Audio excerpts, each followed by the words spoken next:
Part 2 9.2 Lectures and Discourses 9.2.1 The Women of India New Discoveries Volume 2. The following lecture was delivered at Cambridge, December 17, 1894, and recorded by Miss Frances Willards, stenographer. Swami Vivekananda faced bigotry in America on several issues of Indian culture. One was the Indian woman. Naturally, he sought to correct Western misconceptions. When he lectured in his own country, however, there was no greater advocate for improving the life of Indian women than the Swami. In speaking about the women of India, ladies and gentlemen, I feel that I am going to talk about my mothers and sisters in India to the women of another race, many of whom have been like mothers and sisters to me. But though, unfortunately, within very recent times there have been mouths only to curse the women of our country, I have found that there are some who bless them too. I have found such noble souls in this nation as Mrs. Old Bull and Miss Sarah Farmer and Miss Frances Willard, and that wonderful representative of the highest aristocracy of the world, whose life reminds me of that man of India, 600 years before the birth of Christ, who gave up his throne to mix with the people. Lady Henry Somerset has been a revelation to me. I become bold when I find such noble souls who will not curse, whose mouths are full of blessing for me, my country, our men and women, and whose hands and hearts are ever ready to do service to humanity. I first intend to take a glimpse into times past of Indian history, and we will find something unique. All of you are aware, perhaps, that you Americans and we Hindus and this lady from Iceland, Mrs. Sigrid Magnusson, are the descendants of one common ancestry known as Aryans. Above all, we find three ideas wherever the Aryans go: the village community, the rights of women, and a joyful religion. The first idea is the system of village communities, as we have just heard from Mrs. Bull concerning the North. Each man was his own lord and owned the land. All these political institutions of the world we now see are the developments of those village systems. As the Aryans went over to different countries and settled, certain circumstances developed this institution, others that. The next idea of the Aryans is the freedom of women. It is in the Aryan literature that we find women in ancient times taking the same share as men, and in no other literature of the world. Going back to our Vedas, they are the oldest literature the world possesses and are composed by your and my common ancestors. They were not written in India, perhaps on the coast of the Baltic, perhaps in Central Asia, we do not know. Their oldest portion is composed of hymns, and these hymns are to the gods whom the Aryans worshipped. I may be pardoned for using the word gods. The literal translation is the bright ones. These hymns are dedicated to fire, to the sun, to Varuna, and other deities. The titles run, "Such and such a sage composed this verse dedicated to such and such a deity." In the 10th chapter comes a peculiar hymn, for the sage is a woman, and it is dedicated to the one God who is at the background of all these gods. All the previous hymns are spoken in the third person, as if someone were addressing the deities. But this hymn takes a departure. God, as the Devi, is speaking for herself. The pronoun used is I. I am the Empress of the universe, the fulfiller of all prayers. This is the first glimpse of women's work in the Vedas. As we go on, we find them taking a greater share, even officiating as priests. There is not one passage throughout the whole mass of literature of the Vedas which can be construed even indirectly as signifying that woman could never be a priest. In fact, there are many examples of women officiating as priests. Then we come to the last portion of these Vedas, which is really the religion of India, the concentrated wisdom of which has not been surpassed even in this country. There too we find women preeminent. A large portion of these books are words which have proceeded from the mouths of women. It is there, recorded with their names and teachings. There is that beautiful story of the great sage Yajnavalkya, the one who visited the kingdom of the great king Janaka. And there in that assembly of the learned, people came to ask him questions. One man asked him, "How am I to perform this sacrifice?"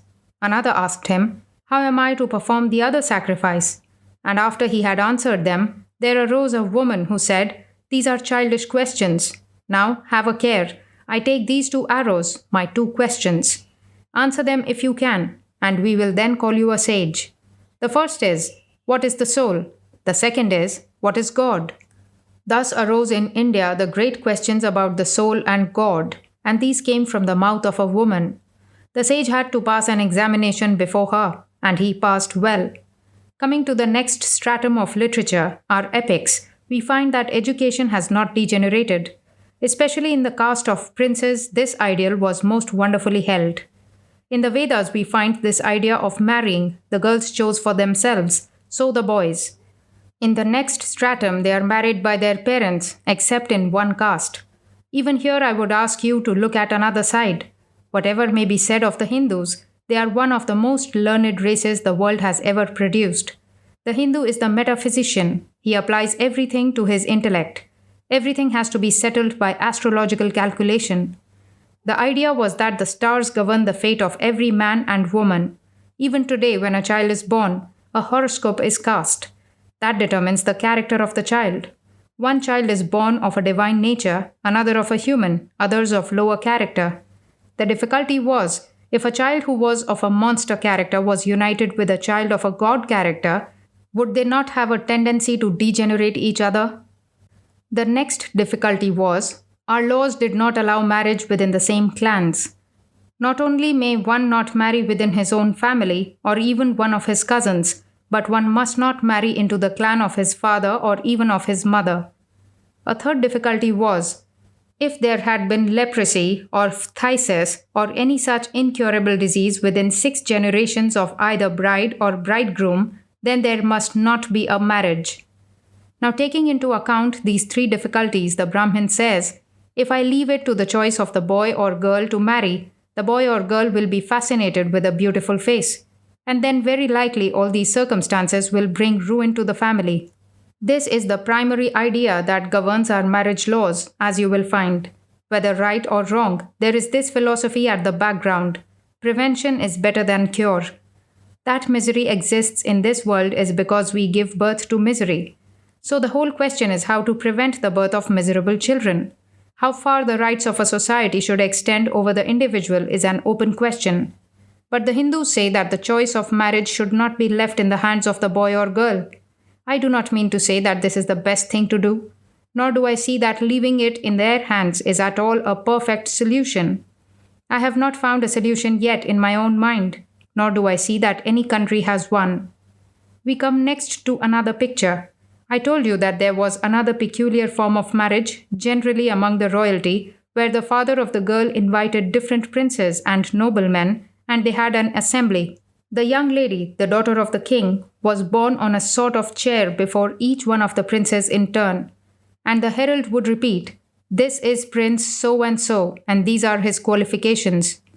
The young girl would either wait or say, "Move on." And before the next prince, the crier would also give a description, and the girl would say, "Move on." All this would be arranged beforehand. She already had the liking for somebody before this. Then at last she would ask one of the servants to throw the garland over the head of the man, and it would be thrown to show he was accepted. The last of these marriages was the cause of the Mohammedan invasion of India. These marriages were specially reserved for the prince caste. The oldest Sanskrit poem in existence, the Ramayana, has embodied the loftiest Hindu ideal of a woman in the character of Sita. We have not time to go through her life of infinite patience and goodness. We worship her as God incarnate, and she is named before her husband, Rama. We say not Mr. and Mrs., but Mrs. and Mr., and so on, with all the gods and goddesses, naming the woman first. There is another peculiar conception of the Hindu. Those who have been studying with me are aware that the central conception of Hindu philosophy is of the Absolute. That is the background of the universe. This absolute being, of whom we can predicate nothing, has its power spoken of as she. That is, the real personal God in India is she. This Shakti of the Brahman is always in the feminine gender. Rama is considered the type of the absolute, and Sita that of power. We have no time to go over all the life of Sita, but I will quote a passage from her life that is very much suited to the ladies of this country. The picture opens when she was in the forest with her husband, whither they were banished. There was a female sage whom they both went to see. Her fasts and devotions had emaciated her body. Sita approached this sage and bowed down before her. The sage placed her hand on the head of Sita and said, "It is a great blessing to possess a beautiful body. You have that. It is a greater blessing to have a noble husband. You have that. It is the greatest blessing to be perfectly obedient to such a husband. You are that. You must be happy." Sita replied, "Mother, I am glad that God has given me a beautiful body and that I have so devoted a husband. But as to the third blessing, I do not know whether I obey him or he obeys me. One thing alone I remember, that when he took me by the hand before the sacrificial fire, whether it was a reflection of the fire or whether God himself made it appear to me, I found that I was his and he was mine. And since then, I have found that I am the complement of his life and he of mine." Portions of this poem have been translated into the English language. Sita is the ideal of a woman in India and worshipped as God incarnate. We come now to Manu, the great lawgiver. Now, in this book, there is an elaborate description of how a child should be educated.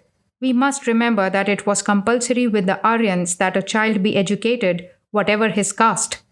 After describing how a child should be educated, Manu adds, "Along the same lines, the daughters are to be educated, exactly as the boys."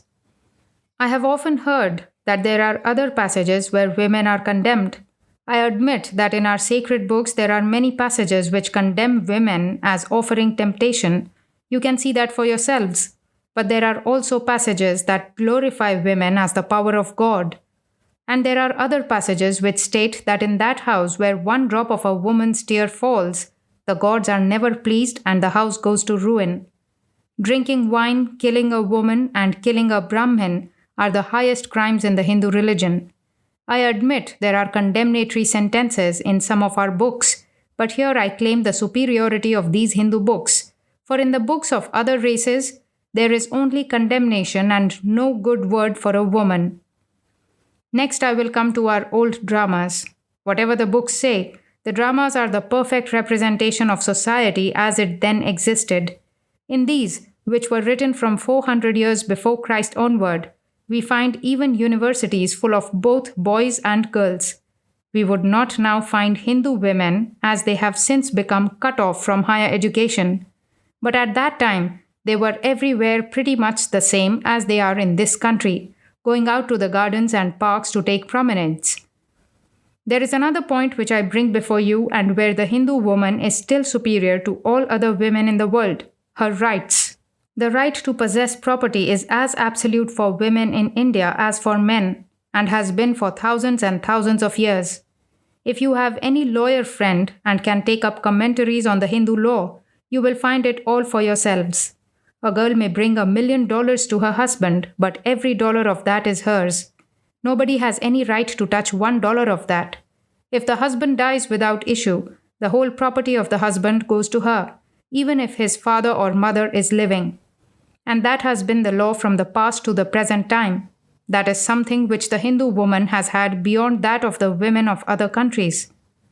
The older books, or even newer books, do not prohibit the Hindu widows from being married. It is a mistake to think so. They give them their choice, and that is given to both men and women. The idea in our religion is that marriage is for the weak, and I don't see any reason to give up that idea today. They who find themselves complete, what is the use of their marrying? And those that marry, they are given one chance. When that chance is over, both men and women are looked down upon if they marry again. But it is not that they are prohibited. It is nowhere said that a widow is not to marry. The widow and widower who do not marry are considered more spiritual. Men, of course, break through this law and go and marry, whereas women, they being of a higher spiritual nature, keep to the law. For instance, our books say that eating meat is bad and sinful, but you may still eat such and such a meat, mutton, for instance. I have seen thousands of men who eat mutton, and never in my life have I seen a woman of higher caste who eats meat of any kind. This shows that their nature is to keep the law, keeping more towards religion. But do not judge too harshly of Hindu men. You must try to look at the Hindu law from my position too, for I am a Hindu man. This non-marriage of widows gradually grew into a custom, and whenever in India a custom becomes rigid, it is almost impossible to break through it, just as in your country. you will find how hard it is to break through a 5-day custom of fashion. In the lower castes, except two, the widows remarry. There is a passage in our later law books which states that a woman shall not read the Vedas, but they are prohibited to even a weak Brahmin. If a Brahmin boy is not strong-minded, the law is applied to him also. But that does not show that education is prohibited to them, for the Vedas are not all that the Hindus have. Every other book women can read.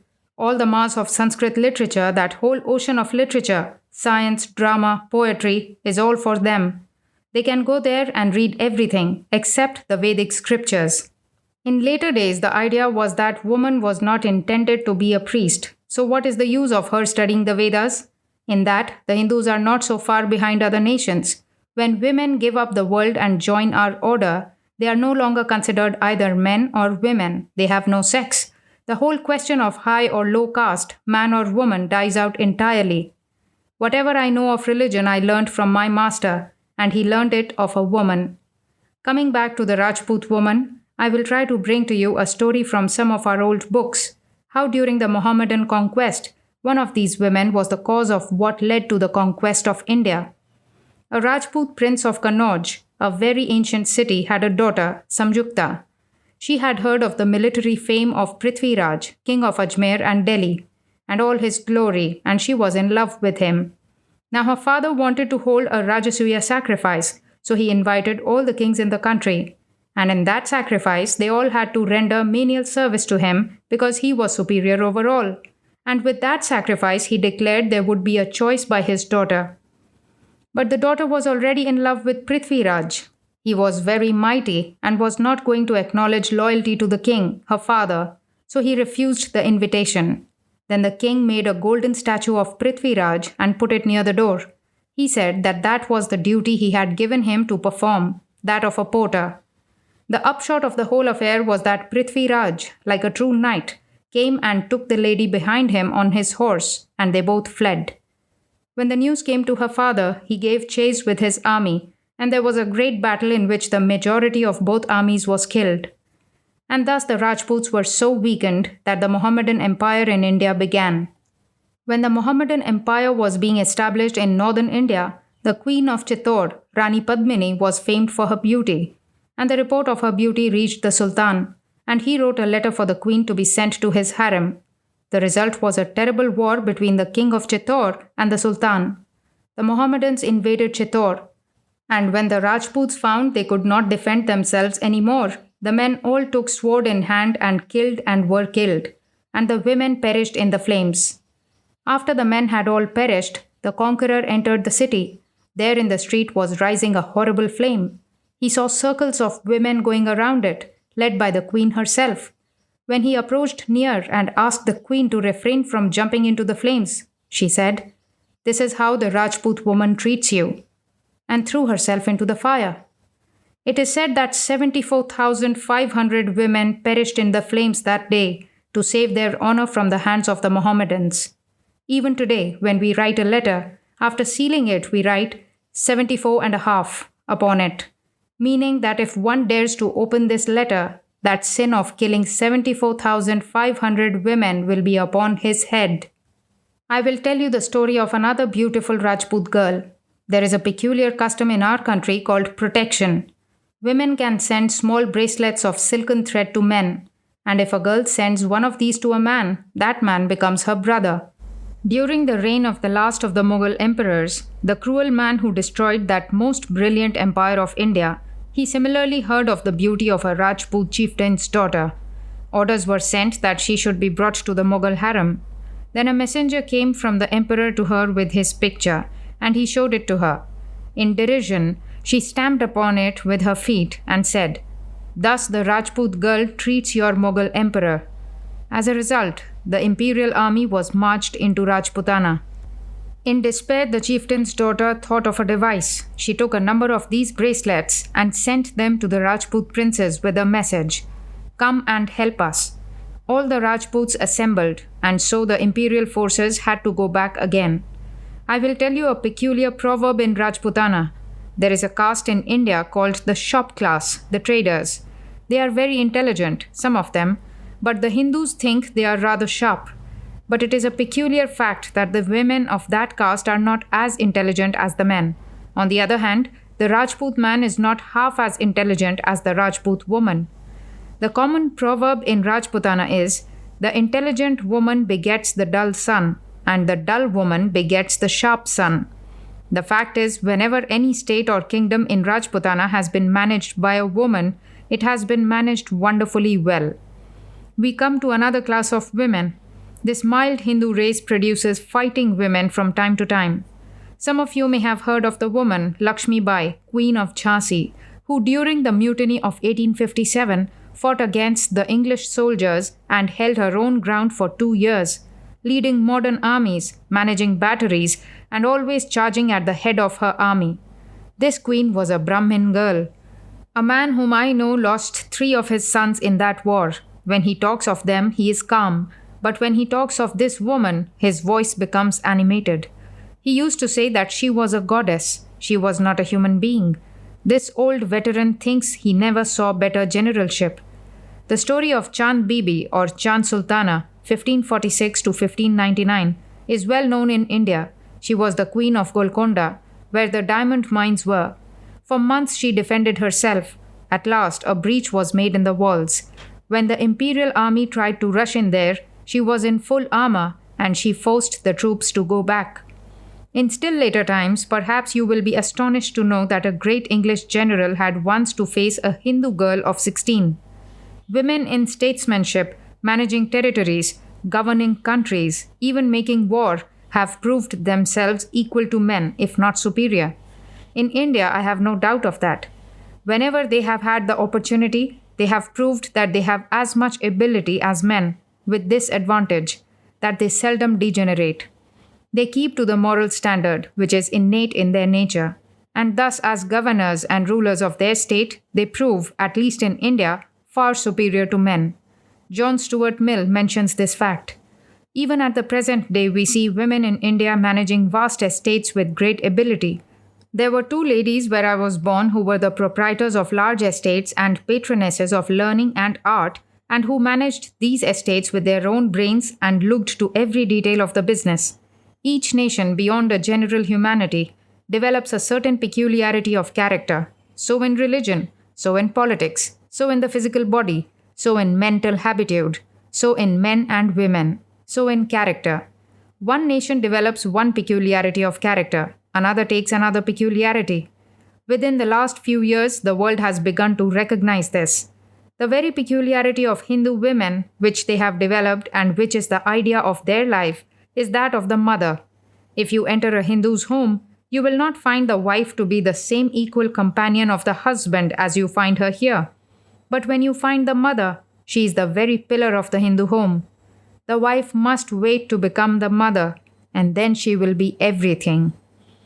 If one becomes a monk, his father will have to salute him first because he has become a monk and is therefore superior to him.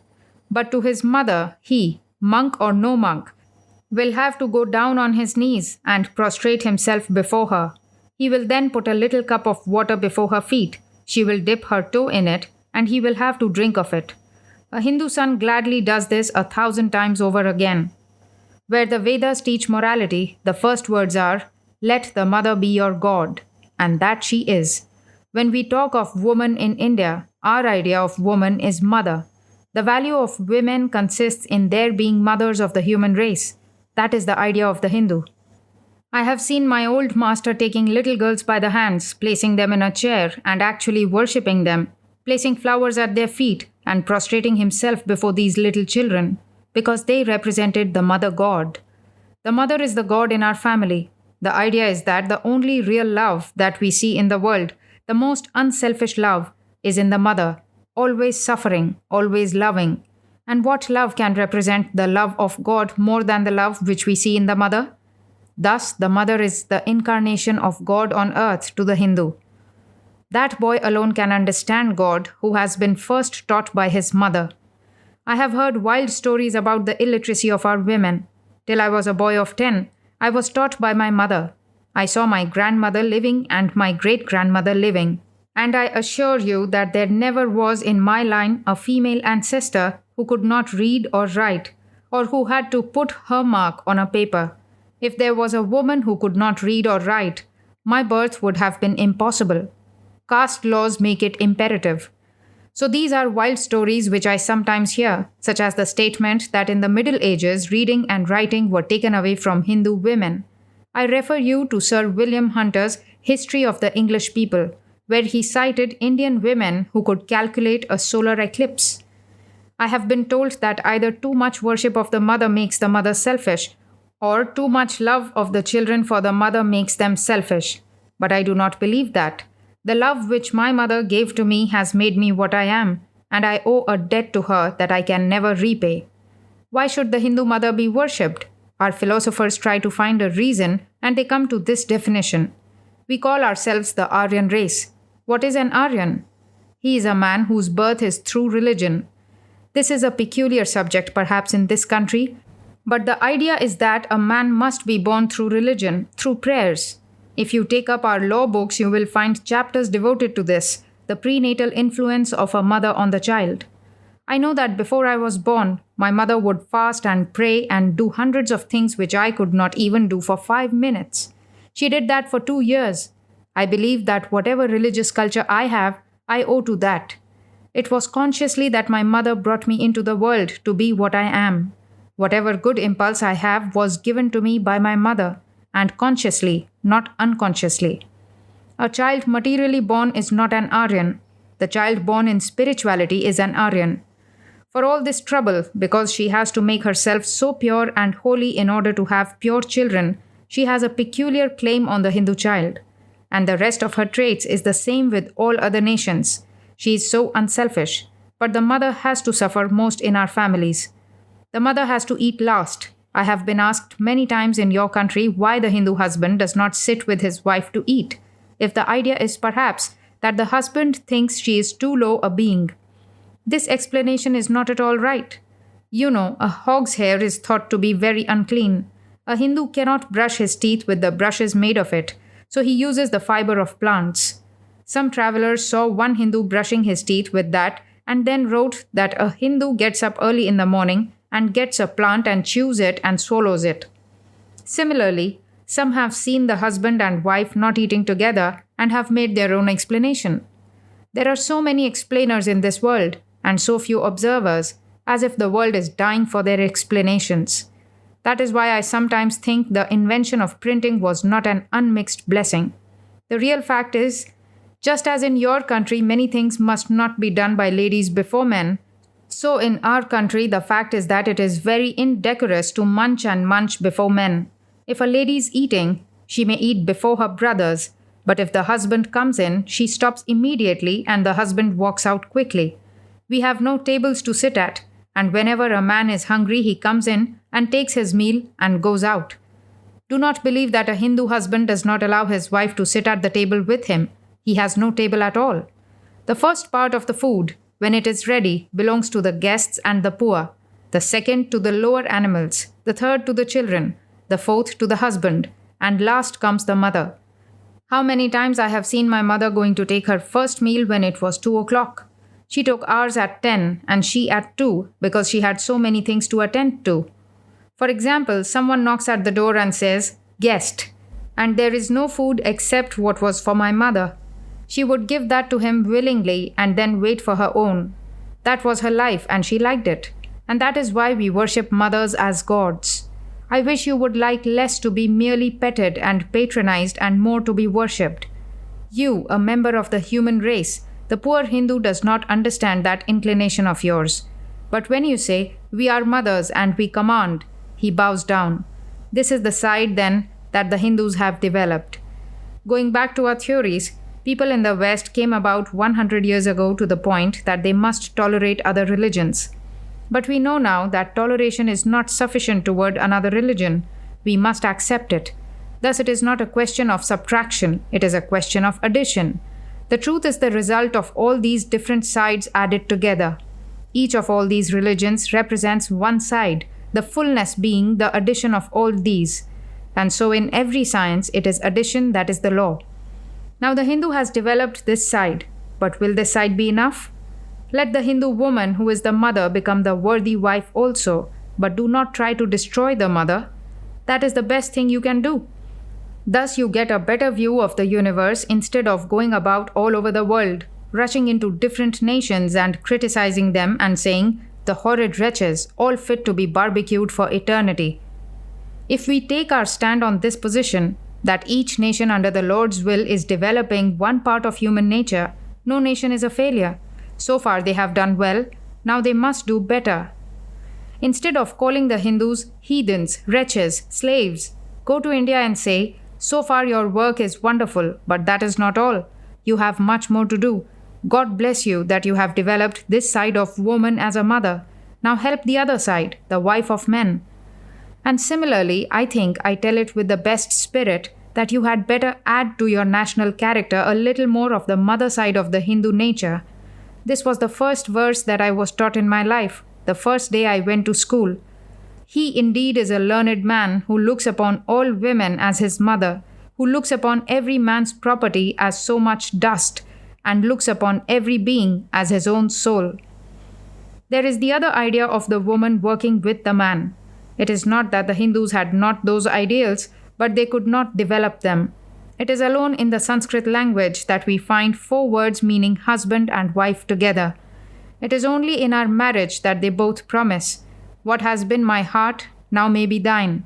It is there that we see that the husband is made to look at the pole star touching the hand of his wife and saying, "As the pole star is fixed in the heavens, so may I be fixed in my affection to thee." And the wife does the same. Even a woman who is vile enough to go into the streets can sue her husband and have a maintenance. We find the germs of these ideas in all our books throughout our nation, but we were not able to develop that side of the character. We must go far beyond sentiment when we want to judge. We know it is not emotion alone that governs the world, but there is something behind emotion. Economic causes, surrounding circumstances, and other considerations enter into the development of nations. It is not in my present plan to go into the causes that develop woman as wife. So in this world, as each nation is placed under peculiar circumstances and is developing its own type, the day is coming when all these different types will be mixed up, when that wild sort of patriotism, which means rob everybody and give to me, will vanish. Then there will be no more one-sided development in the whole world, and each one of these nations will see that they had done right. Let us now go to work and mix the nations up together and let the new nation come. Will you let me tell you my conviction? Much of the civilization that comprises the world today has come from that one peculiar race of mankind, the Aryans. Aryan civilization has been of 3 types: the Roman, the Greek, the Hindu.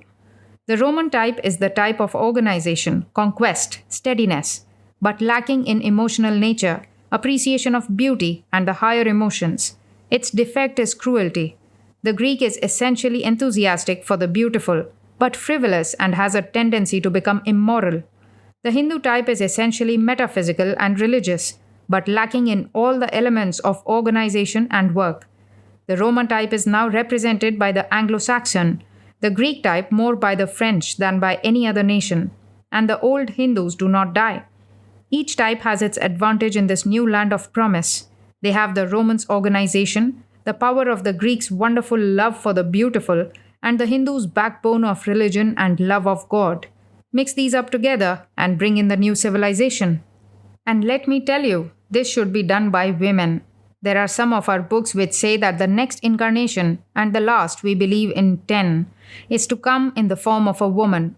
We see resources in the world yet remaining because all the forces that are in the world have not come into use. The hand was acting all this time while other parts of the body were remaining silent. Let the other parts of the body be awakened, and perhaps in harmonious action, all the misery will be cured. Perhaps in this new land, with this new blood in your veins, you may bring in that new civilization, and perhaps through American women. As to that ever-blessed land which gave me this body, I look back with great veneration and bless the merciful being who permitted me to take birth in that holiest spot on earth. When the whole world is trying to trace its ancestry from men distinguished in arms or wealth, the Hindus alone are proud to trace their descent from saints. That wonderful vessel which has been carrying for ages men and women across this ocean of life may have sprung small leaks here and there, and of that too, the Lord alone knows how much is owing to themselves and how much to those who look down with contempt upon the Hindus. But if such leaks there are, I, the meanest of her children, think it my duty to stop her from sinking, even if I have to do it with my life. And if I find that all my struggles are in vain, still, as the Lord is my witness, I will tell them with my heartfelt benediction, My brethren, you have done well, nay, better than any other race could have done under the same circumstances. You have given me all that I have. Grant me the privilege of being at your side to the last, and let us all sink together. 9.2.2 The first step towards Jnana. A Jnana Yoga class delivered in New York, Wednesday, December 11, 1895, and recorded by Swami Kripananda. The word Jnana means knowledge. It is derived from the root Jna, to know, the same word from which your English word to know is derived. Jnana Yoga is yoga by means of knowledge. What is the object of the Jnana Yoga? Freedom. Freedom from what? Freedom from our imperfections. Freedom from the misery of life. Why are we miserable? We are miserable because we are bound. What is the bondage? The bondage is of nature. Who is it that binds us? We, ourselves. The whole universe is bound by the law of causation. There cannot be anything, any fact, either in the internal or in the external world, that is uncaused, and every cause must produce an effect. Now, this bondage in which we are is a fact. It need not be proved that we are in bondage. For instance, I would be very glad to get out of this room through this wall, but I cannot. I would be very glad if I never became sick, but I cannot prevent it. I would be very glad not to die, but I have to. I would be very glad to do millions of things that I cannot do. The will is there, but we do not succeed in accomplishing the desire. When we have any desire and not the means of fulfilling it, we get that peculiar reaction called misery. Who is the cause of desire? I, myself. Therefore, I myself am the cause of all the miseries I am in. Misery begins with the birth of the child. Weak and helpless, he enters the world. The first sign of life is weeping. Now, how could we be the cause of misery when we find it at the very beginning? We have caused it in the past. Here Swami Vivekananda entered into a fairly long discussion of the very interesting theory called reincarnation. He continued, To understand reincarnation, we have first to know that in this universe something can never be produced out of nothing. If there is such a thing as a human soul, it cannot be produced out of nothing.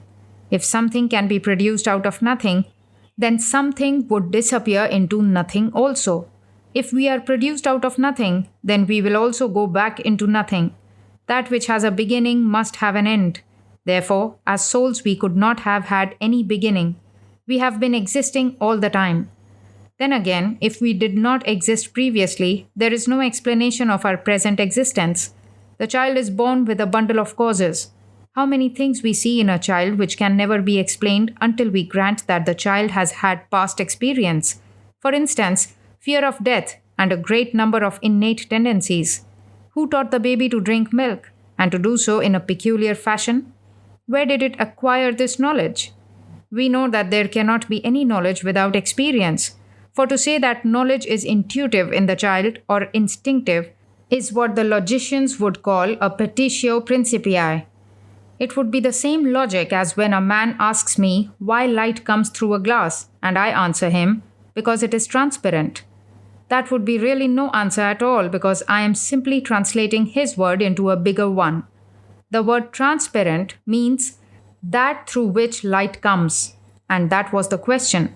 The question was why light comes through the glass, and I answered him, because it comes through the glass. In the same way, the question was why these tendencies are in the child. Why should it have fear of death if it never saw death? If this is the first time it was ever born, how did it know to suck the mother's milk? If the answer is, oh, it was instinct, that is simply returning the question.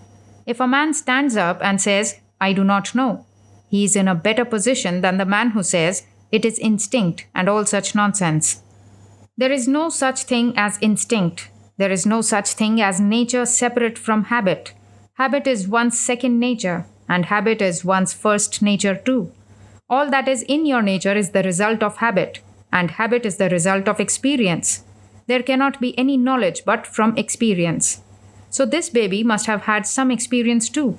This fact is granted even by modern materialistic science. It proves beyond doubt that the baby brings with it a fund of experience.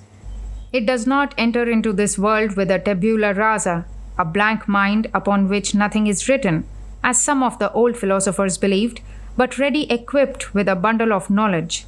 So far, so good.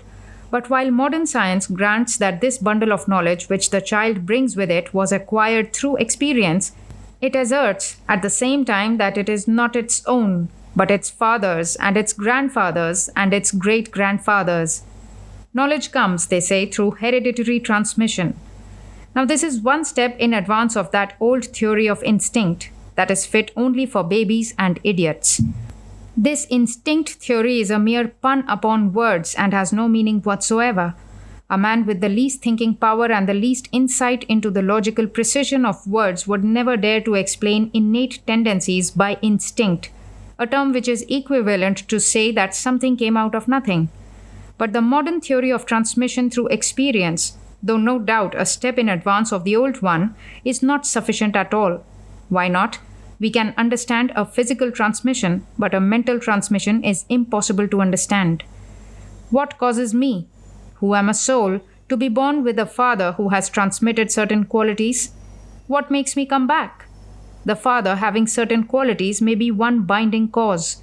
Taking for granted that I am a distinct soul that was existing before and wants to reincarnate, what makes my soul go into the body of a particular man?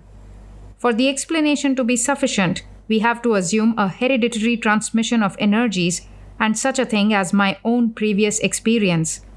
This is what is called karma, or in English, the law of causation, the law of fitness. For instance, if my previous actions have all been towards drunkenness, I will naturally gravitate towards persons who are transmitting a drunkard's character. I can only take advantage of the organism produced by those parents who have been transmitting a certain peculiar influence for which I am fit by my previous actions.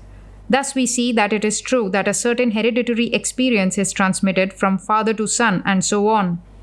At the same time, it is my past experience that joins me to the particular cause of hereditary transmission. A simply hereditary transmission theory will only touch the physical man and would be perfectly insufficient for the internal soul of man.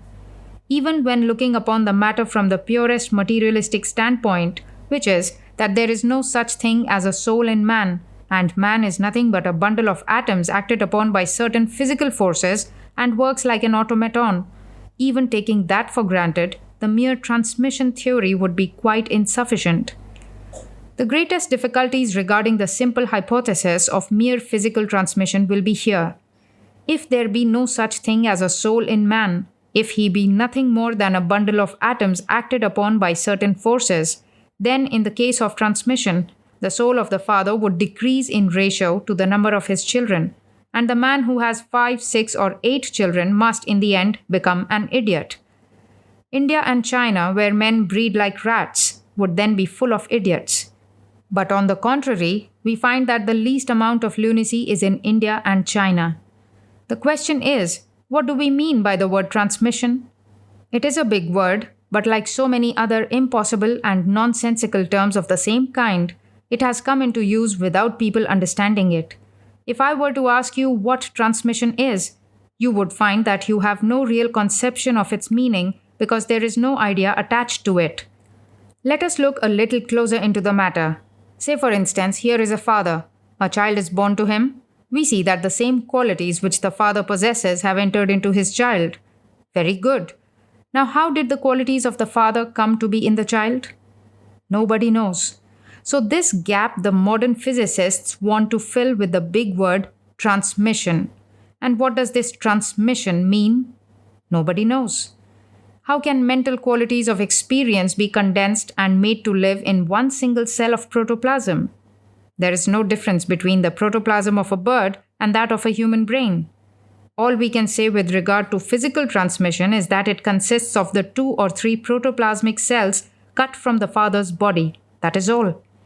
But what nonsense to assume that ages and ages of past human experience got compressed into a few protoplasmic cells? It is too tremendous a pill they ask you to swallow with this little word, transmission. In olden times, the churches had prestige, but today science has got it. And just as in olden times, people never inquired for themselves, never studied the Bible, and so the priests had a very good opportunity to teach whatever they liked. So even now, the majority of people do not study for themselves and at the same time have a tremendous awe and fear before anything called scientific. You ought to remember that there is a worse popery coming than ever existed in the church, the so-called scientific popery, which has become so successful that it dictates to us with more authority than religious popery.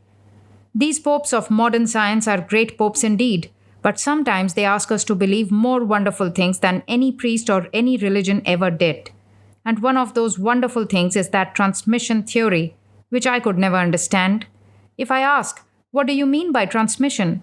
They only make it a little easier by saying it is hereditary transmission. And if I tell them, that is rather Greek to me, they make it still easier by saying it is the adherence of paternal qualities in the protoplasmic cells. In that way, it becomes easier and easier until my mind becomes muddled and disgusted with the whole thing. Now, one thing we see, we produce thought. I am talking to you this evening and it is producing thought in your brain. By this act of transmission, we understand that my thoughts are being transmitted into your brain and your mind and producing other thoughts. This is an everyday fact. It is always rational to take the side of things which you can understand, to take the side of fact.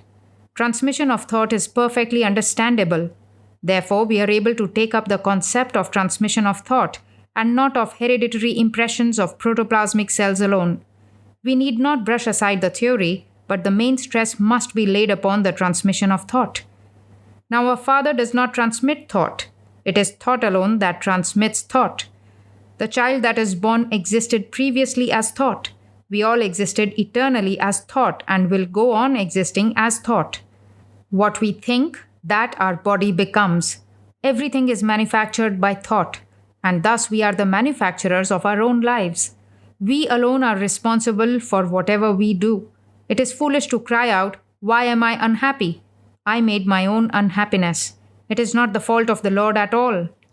Someone takes advantage of the light of the sun to break into your house and rob you. And then when he is caught by the policeman, he may cry, "Oh son, why did you make me steal?"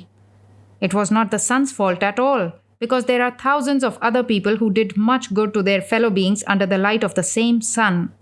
The sun did not tell this man to go about stealing and robbing. Each one of us reaps what we ourselves have sown. These miseries under which we suffer, these bondages under which we struggle, have been caused by ourselves, and none else in the universe is to blame. God is the least to blame for it. Why did God create this evil world? He did not create this evil world at all. We have made it evil, and we have to make it good. Why did God create me so miserable? He did not. He gave me the same powers as He did to every being. I brought myself to this pass. Is God to blame for what I myself have done? His mercy is always the same. His sun shines on the wicked and the good alike. His air, His water, His earth give the same chances to the wicked and the good. God is always the same eternal, merciful Father. The only thing for us to do is to bear the results of our own acts. We learn that in the first place, we have been existing eternally. In the second place, that we are the makers of our own lives. There is no such thing as fate. Our lives are the result of our previous actions, our karma, and it naturally follows that having been ourselves the makers of our karma, we must also be able to unmake it. The whole gist of Jnana Yoga is to show humanity the method of undoing this karma. A caterpillar spins a little cocoon around itself out of the substance of its own body and at last finds itself imprisoned. It may cry and weep and howl there. Nobody will come to its rescue until it becomes wise and then comes out, a beautiful butterfly. So with these are bondages. We are going around and around ourselves through countless ages, and now we feel miserable and cry and lament over our bondage. But crying and weeping will be of no avail. We must set ourselves to cutting these bondages.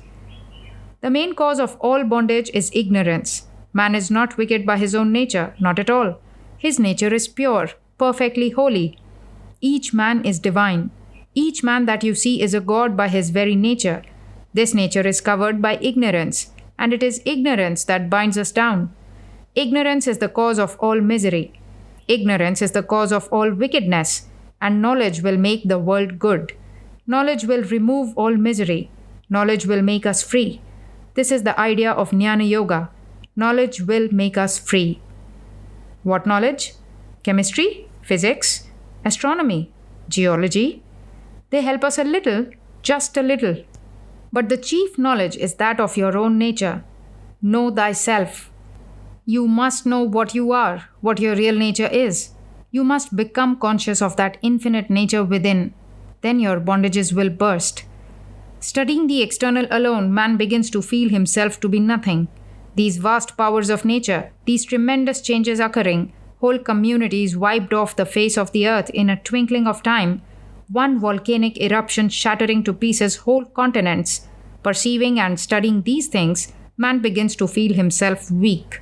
Therefore, it is not the study of external nature that makes one strong, but there is in the internal nature of man 1,000,000 times more powerful than any volcanic eruption or any law of nature, which conquers nature, triumphs over all its laws, and that alone teaches man what he is.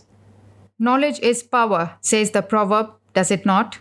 It is through knowledge that power comes. Man has got to know. Here is a man of infinite power and strength. He himself is by his own nature potent and omniscient, and this he must know.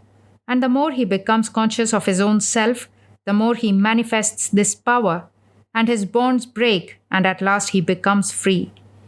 How to know ourselves? The question remains now. There are various ways to know this self, but in Jnana Yoga it takes the help of nothing but sheer intellectual reasoning. Reason alone, intellect alone, rising to spiritual perception, shows what we are. There is no question of believing. Disbelieve everything. That is the idea of the Jnani. Believe nothing and disbelieve everything. That is the first step. Dare to be a rationalist. Dare to follow reason wherever it leads you. We hear everyday people saying all around us, I dare to reason. It is, however, a very difficult thing to do. I would go 200 miles to look at the face of the man who dares to reason and to follow reason. Nothing is easier to say, and nothing is more difficult to do. We are bound to follow superstitions all the time. Old, hoary superstitions, either national or belonging to humanity in general. Superstitions belonging to family, to friends, to country, to fashion, to books, to sex, and to what not. Talk of reason. Very few people reason indeed. You hear a man say, "Oh, I don't like to believe in anything. I don't like to grope through darkness. I must reason." And so he reasons. But when reason smashes to pieces things that he hugs unto his breast, he says, "No more. This reasoning is all right until it breaks my ideals. Stop there." That man would never be a jnani. That man will carry his bondage all his life and his lives to come. Again and again he will come under the power of death. Such men are not made for jnana. There are other methods for them, such as bhakti yoga, karma yoga, or raja yoga, but not jnana yoga. I want to prepare you by saying that this method can be followed only by the boldest. Do not think that the man who believes in no church or belongs to no sect, or the man who boasts of his unbelief is a rationalist. Not at all. In modern times, it is rather bravado to do anything like that. To be a rationalist requires more than unbelief. You must be able not only to reason, but also to follow the dictates of your reason. If reason tells you that this body is an illusion, are you ready to give it up? Reason tells you that heat and cold are mere illusions of your senses. Are you ready to brave these things? If reason tells you that nothing that the senses convey to your mind is true, are you ready to deny your sense perception? If you dare, you are a rationalist. It is very hard to believe in reason and follow truth. This whole world is full either of the superstitious or of half-hearted hypocrites. I would rather side with superstition and ignorance than stand with these half hearted hypocrites. They are no good. They stand on both sides of the river. Take anything up, fix your ideal, and follow it out boldly unto death. That is the way to salvation. Half heartedness never led to anything. Be superstitious, be a fanatic if you please, but be something. Be something, show that you have something. But be not like these shilly-shalliers with truth, these jack of all trades who just want to get a sort of nervous titillation, a dose of opium, until this desire after the sensational becomes a habit. The world is getting too full of such people. Contrary to the apostles who, according to Christ, were the salt of the earth, these fellows are the ashes, the dirt of the earth. So let us first clear the ground and understand what is meant by following reason, and then we will try to understand what the obstructions are to our following reason. The first obstruction to our following reason is our unwillingness to go to truth. We want truth to come to us. In all my travels, most people told me, "Oh, that is not a comfortable religion you talk about. Give us a comfortable religion." I do not understand what they mean by this comfortable religion. I was never taught any comfortable religion in my life. I want truth for my religion.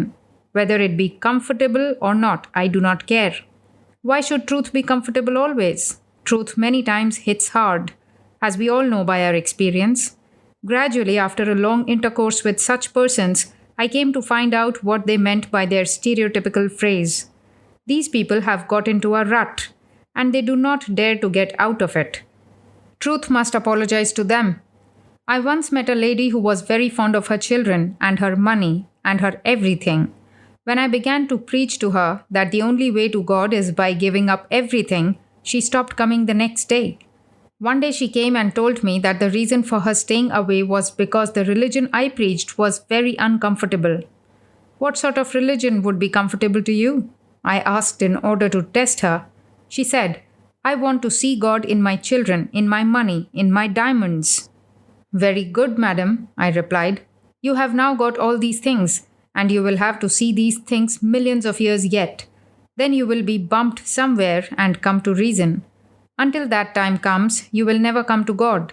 In the meantime, go on seeing God in your children and in your money and your diamonds and your dances." It is difficult, almost impossible for such people to give up sense enjoyment. It has grown upon them from birth to birth. If you ask a pig to give up his sty and to go into your most beautiful parlor, why, it will be death to the pig. "Let go, I must live there," says the pig. Here Swami Vivekananda explained the story of the fishwife. Once a fishwife was a guest in the house of a gardener who raised flowers. She came there with her empty basket after selling fish in the market and was asked to sleep in a room where flowers were kept. But because of the fragrance of the flowers, she couldn't get to sleep for a long time. Her hostess saw her condition and said, "Hello, why are you tossing from side to side so restlessly?" The fishwife said, "I don't know, friend. Perhaps the smell of the flowers has been disturbing my sleep. Can you give me my fish basket? Perhaps that will put me to sleep." So with us, the majority of mankind delights in this fish smell, this world, this enjoyment of the senses, this money and wealth and chattel and wife and children. All this nonsense of the world, this fishy smell has grown upon us. We can hear nothing beyond it, can see nothing beyond it. Nothing goes beyond it. This is the whole universe. All this talk about heaven and God and soul means nothing to an ordinary man. He has heaven already here. He has no other idea beyond this world. When you tell him of something higher, he says, "That is not a comfortable religion. Give us something comfortable." That is to say that religion is nothing but what he is doing. If he is a thief and you tell him that stealing is the highest thing we can do, he will say, "That is a comfortable religion." If he is cheating, you have to tell him that what he is doing is all right. Then he will accept your teaching as a comfortable religion. The whole trouble is that people never want to get out of their ruts, never want to get rid of the old fish basket and smell in order to live. If they say, "I want the truth," that simply means that they want the fish basket. When have you reached knowledge? When you are equipped with those four disciplines, that is, the four qualifications for attainment discussed in Vedantic literature: discrimination between the real and the unreal, renunciation, the six treasures of virtue beginning with tranquility, and longing for liberation. You must give up all desire of enjoyment, either in this life or the next. All enjoyments of this life are vain. Let them come and go as they will. What you have earned by your past actions, none can take away from you. If you have deserved wealth, you can bury yourself in the forest and it will come to you. If you have deserved good food and clothing, you may go to the North Pole and they will be brought to you. The polar bear will bring them. If you have not deserved them, you may conquer the world and will die of starvation. So, why do you bother about these things? And after all, what is the use of them? As children, we all think that the world is made so very nice and that masses of pleasures are simply waiting for our going out to them. That is every schoolboy's dream. And when he goes out into the world, the everyday world, very soon his dreams vanish. So with nations, when they see how every city is built upon ruins, every forest stands upon a city, then they become convinced of the vanity of this world. All the power of knowledge and wealth once made has passed away. All the sciences of the ancients lost forever. Nobody knows how. That teaches us a grand lesson. Vanity of vanities, all is vanity and vexation of the spirit. If we have seen all this, then we become disgusted with this world and all it offers us. This is called vairagya, non-attachment, and is the first step towards knowledge. The natural desire of man is to go towards the senses. Turning away from the senses takes him back to God. So the first lesson we have to learn is to turn away from the vanities of the world. How long will you go on sinking and diving down and going up for 5 minutes to again sink down, again come up and sink, and so on, tossed up and down? How long will you be whirled on this wheel of karma, up and down, up and down? How many thousands of times have you been kings and rulers? How many times have you been surrounded by wealth and plunged into poverty? How many thousands of times have you been possessed of the greatest powers? But again you had to become men, rolling down on this mad rush of karma's waters. This tremendous wheel of karma stops neither for the widow's tears nor the orphan's cry. How long will you go on? How long? Will you be like that old man who had spent all his life in prison and when let out, begged to be brought back into his dark and filthy dungeon cell? This is the case with us all. We cling with all our might to this low, dark, filthy cell called this world, to this hideous, chimerical existence where we are kicked about like a football by every wind that blows. We are slaves in the hands of nature, slaves to a bit of bread, slaves to praise, slaves to blame, slaves to wife, to husband, to child, slaves to everything. Why, I go about all over the world, beg, steal, rob, do anything, to make happy a boy who is perhaps humpbacked or ugly looking. I will do every wicked thing to make him happy. Why? Because I am his father. And at the same time, there are millions and millions of boys in this world dying of starvation. Boys beautiful in body and in mind. But they are nothing to me. Let them all die. I am apt to kill them all to save this one rascal to whom I have given birth. This is what you call love. Not I, not I. This is brutality. There are millions of women, beautiful in body and mind, good, gentle, virtuous, dying of starvation this minute. I do not care for them at all. But that Jenny who is mine, who beats me 3 times a day and scolds me the whole day, for that Jenny I am going to beg, borrow, cheat and steal so that she will have a nice gown. Do you call that love? Not I. This is mere desire, animal desire, nothing more. Turn away from these things. Is there no end to these hideous dreams? Put a stop to them. When the mind comes to that state of disgust with all the vanities of life, it is called turning away from nature. This is the first step. All desires must be given up, even the desire of getting heaven. What are these heavens anyhow? Places where to sing psalms all the time? What for? To live there and have a nice healthy body with phosphorescent light or something of this kind coming out of every part, with a halo around the head and with wings and the power to penetrate the wall? If there be powers, they must pass away sooner or later. If there is a heaven, as there may be many heavens with various grades of enjoyment, there cannot be a body that lives forever. Death will overtake us, even there. Every conjunction must have a disjunction. No body, finer or coarser, can be manufactured without particles of matter coming together. Whenever two particles come together, they are held by a certain attraction, and there will come a time when those particles will separate. This is the eternal law. So wherever there is a body, either grosser or finer, either in heaven or on earth, death will overcome it. Therefore, all desires of enjoyment in this life or in a life to come should be given up. People have a natural desire to enjoy, and when they do not find their selfish enjoyments in this life, they think that after death they will have a lot of enjoyment somewhere else. If these enjoyments do not take us towards knowledge in this life, in this world, how can they bring us knowledge in another life? Which is the goal of man? Enjoyment or knowledge? Certainly not enjoyment. Man is not born to have pleasure or to suffer pain. Knowledge is the goal. Knowledge is the only pleasure we can have.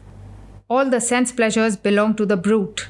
And the more the pleasure in knowledge comes, these sense pleasures fall down. The more animal a man is, the more he enjoys the pleasures of the senses. No man can eat with the same gusto as a famished dog. No man was ever born who could feel the same pleasure in eating as an ordinary bull. See how their whole soul is in that eating. Why, your millionaires would give millions for that enjoyment in eating, but they cannot have it. This universe is like a perfectly balanced ocean. You cannot raise a wave in one place without making a hollow in another one. The sum total of energy in the universe is the same throughout. You spend it in some place, you lose it in another. The brute has got it, but he spent it on his senses. And each of his senses is 100 times stronger than that of man. How the dog smells at a distance. How he traces a footstep. We cannot do that. So in the savage man. His senses are less keen than the animals, but keener than the civilized man's. The lower classes in every country intensely enjoy everything physical. Their senses are stronger than those of the cultured. But as you go higher and higher in the scale, you see the power of thought increasing and the powers of the senses decreasing in the same ratio. Take a brute, cut him as it were to pieces, and in 5 days he is all right. But if I scratch you, it is 10 to 1 you will suffer for weeks or months. That energy of life which he displays, you have it too. But with you, it is used in making up your brain, in the manufacture of thought. So with all enjoyments and all pleasures, either enjoy the pleasure of the senses, live like the brute and become a brute, or renounce these things and become free. The great civilizations, what have they died of? They went for pleasure. And they went further down and down until, under the mercy of God, savages came to exterminate them, lest we would see human brutes growling about. Savages killed off those nations that became brutalized through sense enjoyment, lest Darwin's missing link would be found. True civilization does not mean congregating in cities and living a foolish life, but going Godward, controlling the senses, and thus becoming the ruler in this house of the self. Think of the slavery in which we are bound. Every beautiful form I see, every sound of praise I hear, immediately attracts me. Every word of blame I hear immediately repels me. Every fool has an influence over my mind. Every little movement in the world makes an impression upon me. Is this a life worth living? So when you have realized the misery of this physical existence, when you have become convinced that such a life is not worth living, you have made the first step towards jnana. 9.2.3 Bhakti Yoga New Discoveries, Volume 3. A Bhakti Yoga class delivered in New York, Monday morning, January 20, 1896, and recorded by Mr. Hosea J. Goodwin. We finished in our last class the subject about pratikas, one idea more of the preparatory bhakti, and then we will go on to the para, the supreme. This idea is what is called nishtha, devotion to one idea. We know that all these ideas of worship are right and all good, and we have seen that the worship of God and God alone is bhakti. The worship of any other being will not be bhakti, but God can be worshipped in various forms and through various ideas. And we have seen that all these ideas are right and good, but the difficulty is here. If we just stop with this last conclusion, we find that in the end we have frittered away our energies and done nothing. It is a great tendency among liberal people to become a jack of all trades and master of none, to nibble a little here and there and in the long run find they have nothing. In this country, it many times grows into a sort of disease to hear various things and do nothing. Here is the advice of one of our old bhaktas. Take the honey from all flowers, mix with all with respect. Say ya to all, but give not up your seat. This giving not up your own seat is what is called nishtha. It is not that one should hate or even criticize the ideals of other people. He knows they are all right. But at the same time, he must stick to his own ideal very strictly. There is a story of Hanuman, who was a great worshipper of Rama. Just as the Christians worship Christ as the incarnation of God, so the Hindus worship many incarnations of God. According to them, God came 9 times in India and will come once more. When he came as Rama, this Hanuman was his great worshipper. Hanuman lived very long and was a great yogi. During his lifetime, Rama came again as Krishna, and Hanuman, being a great yogi, knew that the same God had come back again as Krishna. He came and served Krishna, but he said to him, I want to see that Rama form of yours. Krishna said, Is not this form enough? I am this Krishna, I am this Rama. All these forms are mine. Hanuman said, I know that, but the Rama form is for me. The Lord of Janaki and the Lord of Sri are the same. They are both the incarnations of the Supreme Self. Yet, the lotus-eyed Rama is my all in all. This is Nishtha, knowing that all these different forms of worship are right, yet sticking to one and rejecting the others. We must not worship the others at all. We must not hate or criticize them, but respect them. The elephant has 2 teeth coming out from his mouth. These are only for show. He cannot eat with them. But the teeth that are inside are those with which he chews his food. So mix with all, say ya to all, but join none. Stick to your own ideal of worship. When you worship, worship that ideal of God which is your own Ishta, your own chosen ideal. If you do not, you will have nothing. Nothing will grow. When a plant is growing, it is necessary that it should be hedged round, lest any animal should eat it up. But when it has become strong and a huge gigantic tree, do not care for any hedges. It is perfect in itself. So when just the speed of spirituality is growing, to fritter away the energies on all sorts of religious ideas, a little of this and a little of that, a little of Christianity, a little of Buddhism, and in reality of nothing, destroys the soul. This acceptance has its good side, and in the end we will come to it. Only do not put the cart before the horse. In the first place, we are bound to become sectarians, but this should be the ideal of sectarianism, not to avoid anyone. Each of us must have a sect, and that sect is our own Ishta, our own chosen way. However, that should not make us want to kill other people, only to hold on to our own way. It is sacred and it should not be told to our own brothers, because my choice is sacred and his also is sacred. So keep that choice as your own. That should be the attitude of worship of everyone. When you pray to your own ideal, your own Ishta, that is the only God you shall have. God exists in various phases, no doubt, but for the time being, your own Ishta is the only phase for you.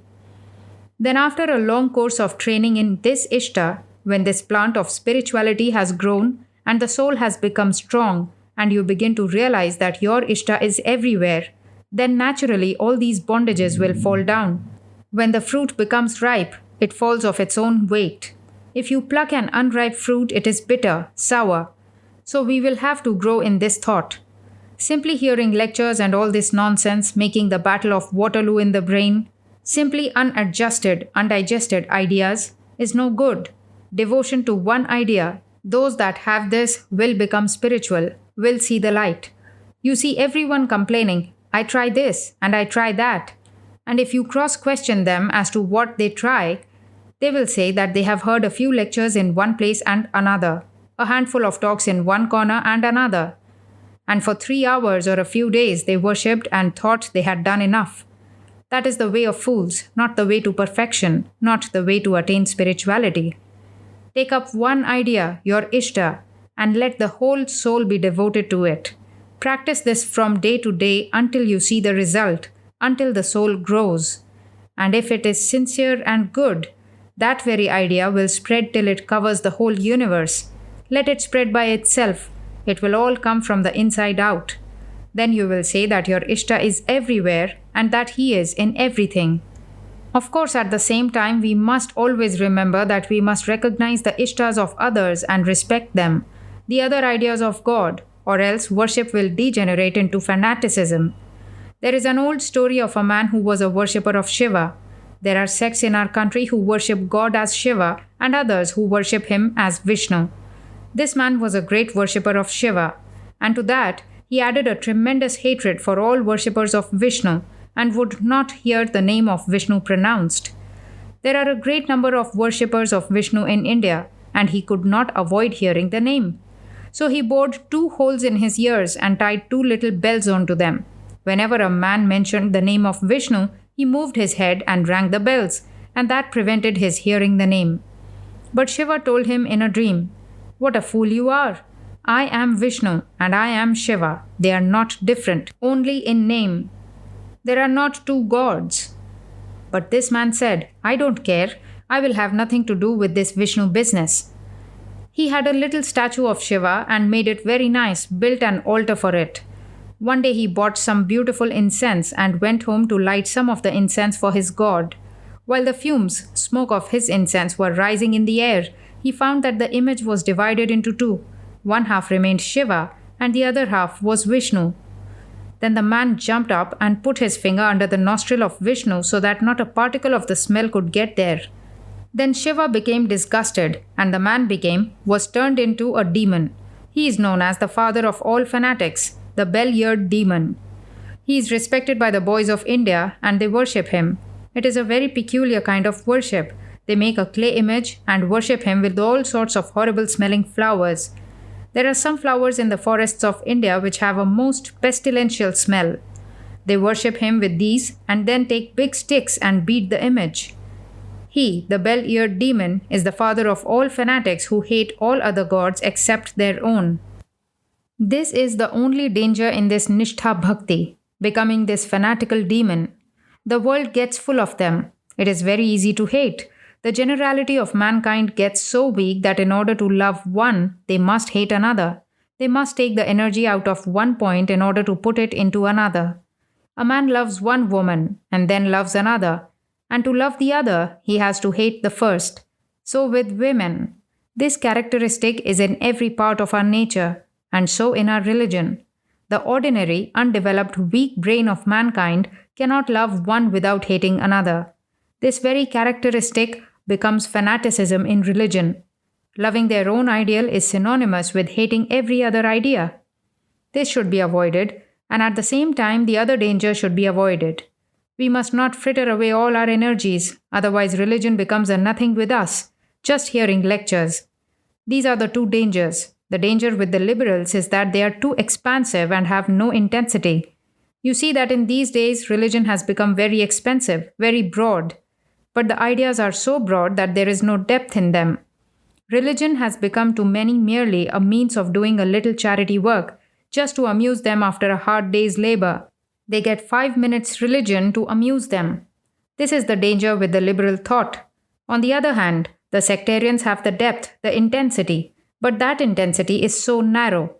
They are very deep, but with no breadth to it. Not only that, but it draws out hatred to everyone else. Now, if we can avoid both these dangers and become as broad as the uttermost liberals and as deep as the bluest fanatic, then we will solve the problem. Our idea is how that can be done. It is by this theory of Nishtha, knowing that all these ideals that we see are good and true, that all these are so many parts of the same God, and at the same time thinking that we are not strong enough to worship Him in all these forms, and therefore must stick to one ideal and make that ideal our life. When you have succeeded in doing that, all the rest will come. Here ends the first part of Bhakti, the formal, the ceremonial, and the preparatory. You must remember that the first lesson in this Bhakti was on the disciple. Who is the disciple? What are the necessary qualifications for a disciple? You read in the scriptures Where the speaker is wonderful, so is the listener. When the teacher is wonderful, so is the taught. Then alone will this spirituality come. Mankind generally thinks that everything is to be expected from the teacher. Very few people understand that they are not fit to be taught. In the disciple, first, this is necessary that he must really want spirituality. We want everything but spirituality. What is meant by want? Just as we want food. Luxuries are not wants, but necessaries are wants. Religion is a necessary thing to very few, and to the vast mass of mankind, it is a luxury. There are 100 things in life without which they can live until they come to the shop and see a new and artistic something and they want to buy it. 99 and 9/10% of mankind comes to religion in this way. It is one of the many luxuries they have in life. There is no harm in this. Let them have all they want, but they are entirely mistaken if they think they can fool God. He cannot be fooled. They will only fool themselves and sink down lower and lower until they become like brutes. Those, therefore, will become spiritual who want spirituality, who feel the necessity of religion, just as they feel the necessity of clothes, the necessity of work, the necessity of air to breathe. A necessary thing is that without which we cannot live, and a luxury is that which is simply the gratification of a momentary desire. The second qualification in the disciple is that he must be pure, and the other is that he must be persevering. He must work. Hearing is only one part, and the other part is doing. The second necessity in bhakti was the teacher. The teacher must be properly qualified. The main idea in that lecture was that the teacher must have the seed of spirituality. The teacher is not a talker, but the transmitter of spiritual force which he has received from his teacher and he from others, and so on, in an unbroken current. He must be able to transmit that spiritual current. When the teacher and the taught are both ready, then the first step in Bhakti Yoga comes. The first part of Bhakti Yoga is what is called the preparatory stage, wherein you work through forms. The next lecture was on the name, how in all scriptures and in all religions name has been exalted, and how that name does us good. The Bhakti Yogi must always think that the name itself is God, nothing different from God. The name and God are one. Next it was taught how, for the Bhakti Yogi, humility and reverence are necessary. The Bhakti Yogi must hold himself as a dead man. A dead man never takes an insult, never retaliates. He is dead to everyone. The Bhakti Yogi must reverence all good people, all saintly people, for the glory of the Lord shines always through his children. The next lesson was on the pratikas. In that it was taught that bhakti is only when you worship God. Worshipping anyone else is not bhakti. But we can worship anything we like if we think it is God. If we do not think it is God, that worship is not bhakti. If you think it is God, it is all right. There was a certain yogi who used to practice meditation in a lonely part of the forest on the banks of a river. There was a poor cowherd, a very ignorant man who used to tend his herd in that forest. Every day he used to see this same yogi meditating by the hour, practicing austerities, living alone and studying. Somehow the cowherd got curious as to what he did. So he came to the yogi and said, "Sir, can you teach me the way to God?" This yogi was a very learned, great man, and he replied, "How will you understand God, you common cowherd? Blockhead, go home and tend your cows and don't bother your head with such things." The poor fellow went away, but somehow a real want had come to him. So he could not rest, and he came again to the yogi and said, "Sir, won't you teach me something about God?" Again he was repulsed. "Oh, you blockhead, what can you understand of God? Go home." But the cowherd could not sleep, he could not eat. He must know something about God. So he came again, and the yogi, in order to quiet the man, as he was so insisting, said, "I'll teach you about God." The man said, "Sir, what sort of being is God? What is his form? How does he look?" The yogi said, "God is just like the big bull in your herd. That is just God. God has become that big bull." The man believed him and went back to his herd. Day and night he took that bull for God and began to worship it. He brought the greenest grass for that bull, rested close to it and gave it light, sat near it and followed it. Thus days and months and years passed. His whole soul was there in the bull. One day he heard a voice, as it were, coming out of the bull. The bull speaks. The cowherd thought, my son, my son. Why, the bull is speaking. No, the bull cannot speak. Again he went away and sat near meditating in great misery of his heart. He did not know anything. Again he heard the voice coming out of the bull. My child, my child. He went near. No, the bull cannot speak. Then he went back again and sat despondent. Again the voice came, and that time he found it out. It was from his own heart. He found that God was in him. Then he learned the wonderful truth of the teacher of all teachers. I am with thee always. And the poor cowherd learned the whole mystery. Then he goes back to the yogi, and when he is at some distance, the yogi sees him. The yogi has been the most learned man in the country, practicing austerity for years, meditating, studying. And this cowherd, an ignorant blockhead, never studied a book, nor learned his letters. But he comes, his whole body as it were transfigured, his face changed, the light of heaven shining round his face.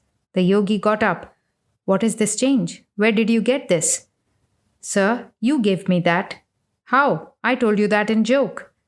But I took it seriously, and I got everything I wanted out of that bull, for is he not everywhere? So that bull was the Pratika, and that man worshipped the bull as his Pratika, as God, and he got everything out of it. So that intense love, that desire brings out everything. Everything is in ourselves, and the external world and the external worship are the forms, the suggestions that call it out. When they become strong, the Lord within awakens. The external teacher is but the suggestion. When faith in the external teacher is strong, then the teacher of all teachers within speaks. Eternal wisdom speaks in the heart of that man. He need not go any more to any books or any men or any higher beings. He need not run after supernatural or preternatural beings for instruction. The Lord himself becomes his instructor. He gets all he wants from himself. There is no more need to go to any temple or church. His own body has become the greatest temple in the world, and in that temple lives the Lord of creation. In every country, great saints have been born, wonderful lives have been lived, coming out of the sheer power of love. So all these external forms of bhakti, this repetition of the name, worship of pratika, this nishtha, this ishta, are but the preparations until that eternal power wakes up. Then alone comes spirituality, when one goes beyond these laws and bounds. Then all laws fall down, all forms vanish, temples and churches crumble into dust and die away.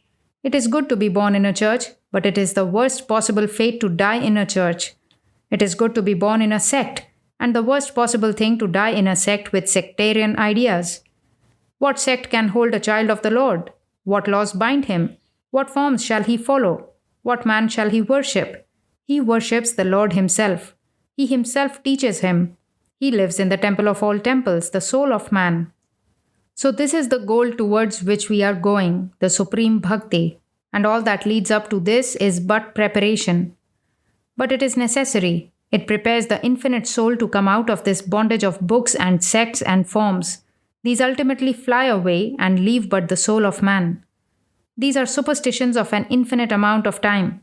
This my father's religion, my country's religion, or my book, or my this and that, are but the superstition of ages. They vanish. Just as when one is pricked with a thorn, he takes another thorn to get the first out and then throws both of them away, so this superstition is in us. In many countries, even into the soft brains of little babies, are put the most horrible and diabolical nonsense as sect ideas. Parents think they are doing good to the child, but they are merely murdering it to satisfy Mrs. Grundy. What selfishness! There is nothing that men out of fear of themselves or out of fear of society will not do. Men will kill their own children, mothers will starve their own families, brothers will hate brothers to satisfy forms, because Mrs. So-and-so will be pleased and satisfied. We see that the vast mass of mankind is born in some church or temple of some religious form and never comes out of it. Why? Have these forms helped the growth of spirituality? If through these forms we step onto the highest platform of love, where forms vanish and all these sectarian ideas go away, how is it that the vast majority of men are always groveling in some form or another? They are all atheists. They do not want any religion. If a man comes to this country without any friend or without knowing anyone, supposing he is a blackguard in his own country, the first thing he will do in this country will be to join a church. Will that fellow ever have religion? Do you mean to say that those women who go to churches to show their dresses will ever have religion or will come out of forms? They will go back, and when they die, they will become like animals. Do you mean to say that those men who go to church to look at the beautiful faces of women will ever have religion? Those who have certain social religions because society requires that they shall belong to Mr. So and so's church or because that was their father's church, will they ever have religion? They understand certain broad views, but they must keep a certain social position and will keep it through eternity. What you want, you get. The Lord fulfills all desires. If you want to keep a certain position in society, you will do so. If you want the church, you will get that and not Him. If you want to play the fool all your life with all these churches and foolish organizations, you will have them and have to live in them all your lives. Those that want the departed go to the departed and get ghosts, but those that love Him all come to Him. So those that love Him alone will come to Him, and those that love others will go to wherever they love. That drill business in the temples and churches, kneeling down at a certain time, standing at ease, and all that drill nonsense, all mechanical, with the mind thinking of something else, all this has nothing to do with real religion. There was a great prophet in India, Guru Nanak, born some 400 years ago. Some of you have heard of the Sikhs, the fighting people. Guru Nanak was the founder and also a follower of the Sikh religion. One day he went to the Mohammedans' mosque. These Mohammedans are feared in their own country, just as in a Christian country no one dare say anything against their religion. So Guru Nanak went in and there was a big mosque, and the Mohammedans were standing in prayer. They stand in lines. They kneel down, stand up, and repeat certain words at the same times, and one fellow leads. So Guru Nanak went there, and when the mullah was saying, "In the name of the most merciful and kind God, teacher of all teachers," Guru Nanak began to smile. He says, "Look at that hypocrite." The mullah got into a passion. "Why do you smile?" "Because you are not praying, my friend. That is why I am smiling." "Not praying?" "Certainly not. There is no prayer in you." The mullah was very angry, and he went and laid a complaint before a magistrate and said, "This heathen rascal dares to come to our mosque and smiles at us when we are praying. The only punishment is instant death. Kill him." Guru Nanak was brought before the magistrate and asked why he smiled. "Because he was not praying." "What was he doing?" the magistrate asked. "I will tell you what he was doing if you will bring him before me." The magistrate ordered the mullah to be brought, and when he came, the magistrate said, "Here is the mullah. Now explain why you laughed when he was praying." Guru Nanak said, "Give the mullah a piece of the Quran to swear on." In the mosque, when he was saying, "Allah, Allah," he was thinking of some chicken he had left at home. The poor mullah was confounded. He was a little more sincere than the others, and he confessed he was thinking of the chicken, and so they let the Sikh go. "And," said the magistrate to the mullah, "don't go to the mosque again. It is better not to go at all than to commit blasphemy there and hypocrisy. Do not go when you do not feel like praying. Do not be like a hypocrite, and do not think of the chicken and say the name of the most merciful and blissful God." A certain Mohammedan was praying in a garden. They are very regular in their prayers. When the time comes, wherever they are, they just begin, fall down on the ground and get up and fall down and so on. One of them was in a garden when the call for prayer came, so he knelt there prostrate on the ground to pray. A girl was waiting in the garden for her lover, and she saw him on the other side, and in her hurry to reach him, she did not see the man prostrate and walked over him. He was a fanatical Mohammedan, just what you call here a Presbyterian, the same breed. Both believe in barbecuing eternally. So you can just imagine the anger of this Mohammedan when his body was walked over. He wanted to kill the girl. The girl was a smart one, and she said, "Stop that nonsense. You are a fool and a hypocrite." "What? I am a hypocrite?" "Yes, I am going to meet my earthly lover, and I did not see you there. But you are going to meet your heavenly lover, and should not know that a girl was passing over your body." 9.2.4 The Mundaka Upanishad, New Discoveries, Volume 3. A Jnana Yoga class delivered in New York, January 29, 1896, and recorded by Mr. Hosea J. Goodwin. In the last Jnana Yoga lecture, we read one of the Upanishads. We will read another, the Mundaka Upanishad. Brahma was the first of the Devas, the lord of this cycle and its protector. He gave this knowledge of Brahman, which is the essence of all knowledge, to his son Atharvan. The latter handed it over to his son Angiras, he to his son Bharadvaja, and so on. There was a man called Shaunaka, a very rich man, who went to this Angiras as a learner. He approached the teacher and asked him a question. "Tell me, sir, what is that which being known, everything else is known?" One knowledge is supreme and the other is inferior. The Rig Veda is the name of one of the different parts of the Vedas. Shiksha is the name of another part. All different sciences are inferior. What is the supreme science?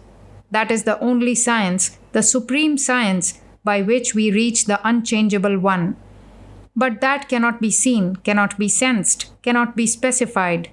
Without color, without eyes, without ears, without nose, without feet, the eternal, the omnipresent, the omnipenetrating, the absolute, he from whom everything comes. The sages see him, and that is the supreme knowledge.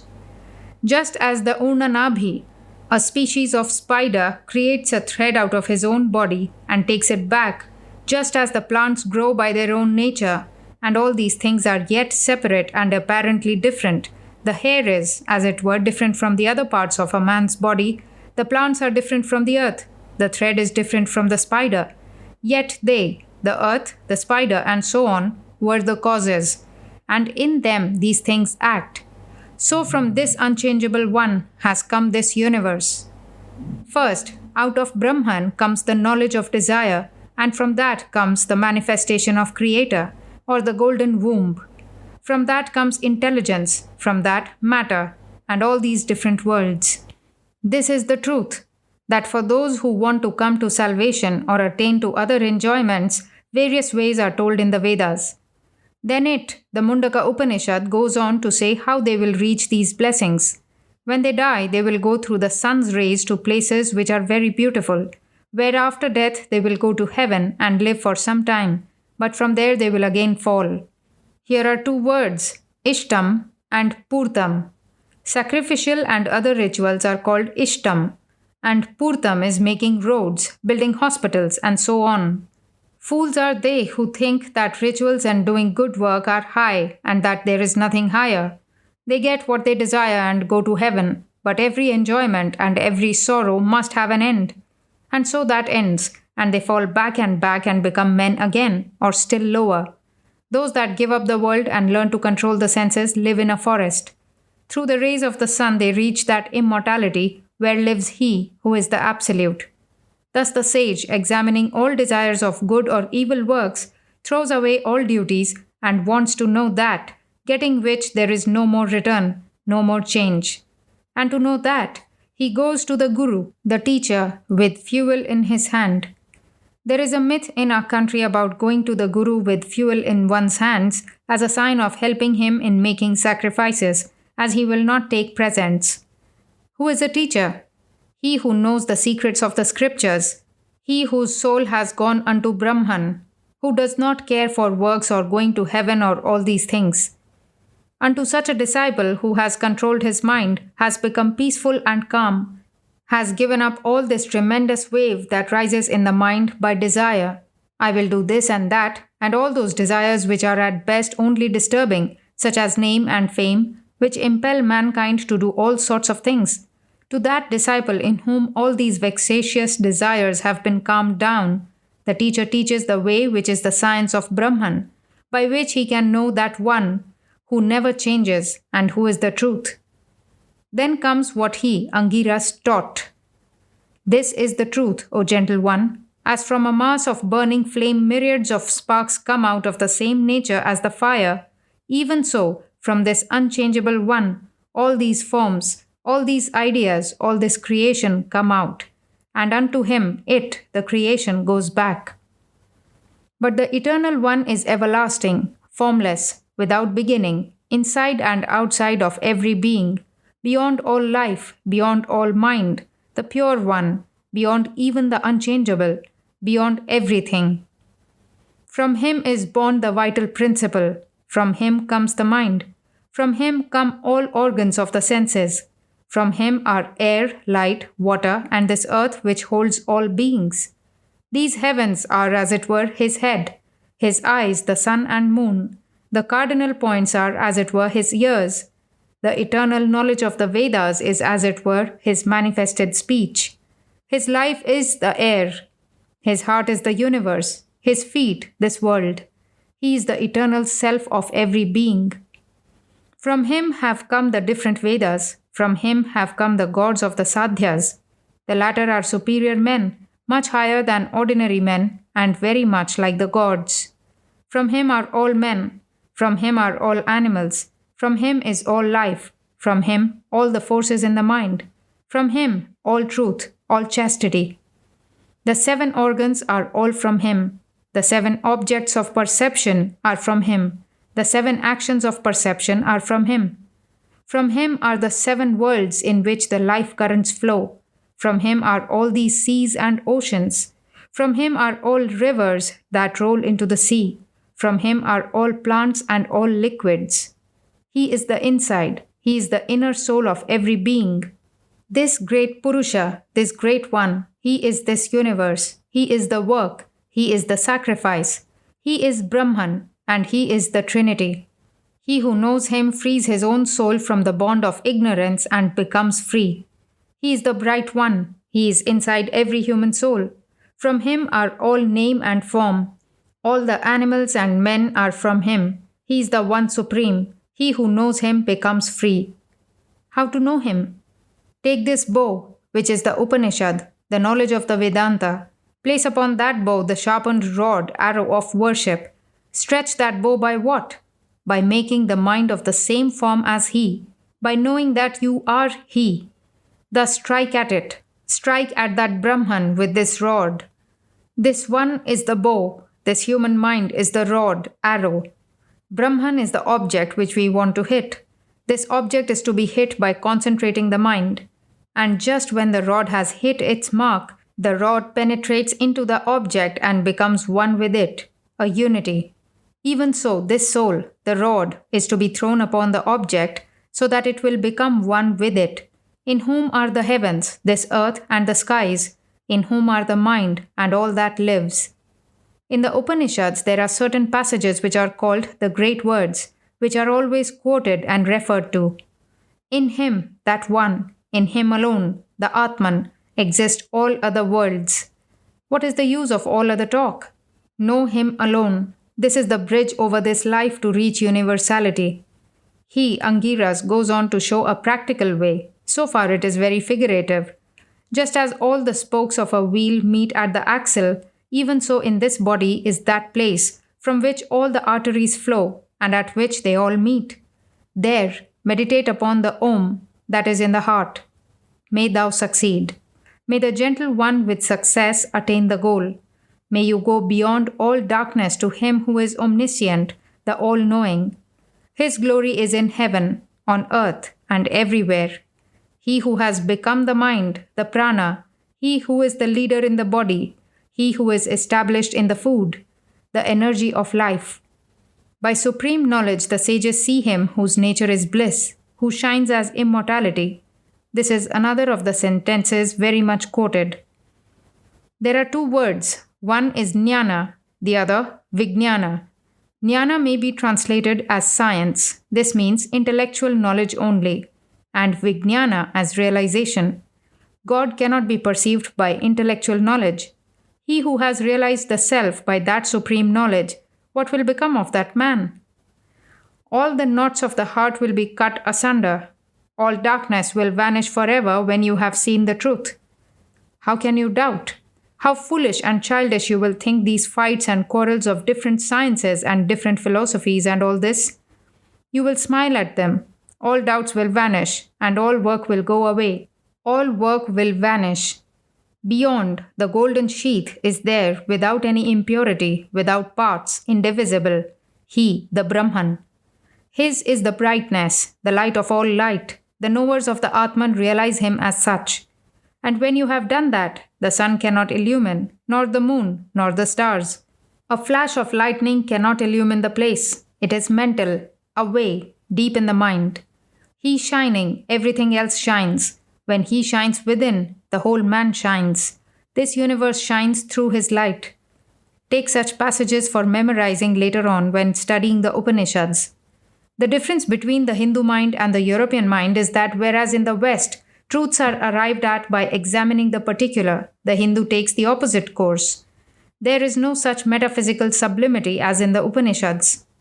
If the Mundaka Upanishad leads you on beyond the senses, infinitely more sublime than the suns and stars. First, Angiras tried to describe God by sense sublimities, that his feet are the earth, his head the heavens. But that did not express what he wanted to say. It was in a sense sublime. He first gave that idea to the student and then slowly took him beyond until he gave him the highest idea, the negative, too high to describe. He is immortal. He is before us. He is behind us. He is on the right side. He is on the left. He is above. He is beneath. Upon the same tree there are two birds with most beautiful wings, and the two birds always go together, always live together. Of these, one is eating the fruits of the tree, the other, without eating, is looking on. So in this body are the two birds always going together. Both have the same form and beautiful wings. One is the human soul eating the fruits. The other is God himself, of the same nature. He is also in this body, the soul of our soul. He eats neither good nor evil fruits, but stands and looks on. But the lower bird knows that he is weak and small and humble, and tells all sorts of lies. He says he is a woman, or he is a man, or a boy. He says he will do good or do bad. He will go to heaven and will do 100 sorts of things. In delirium, he talks and works, and the central idea of his delirium is that he is weak. Thus he gets all the misery because he thinks he is nobody. He is a created little being. He is a slave to somebody. He is governed by some god or gods, and so is unhappy.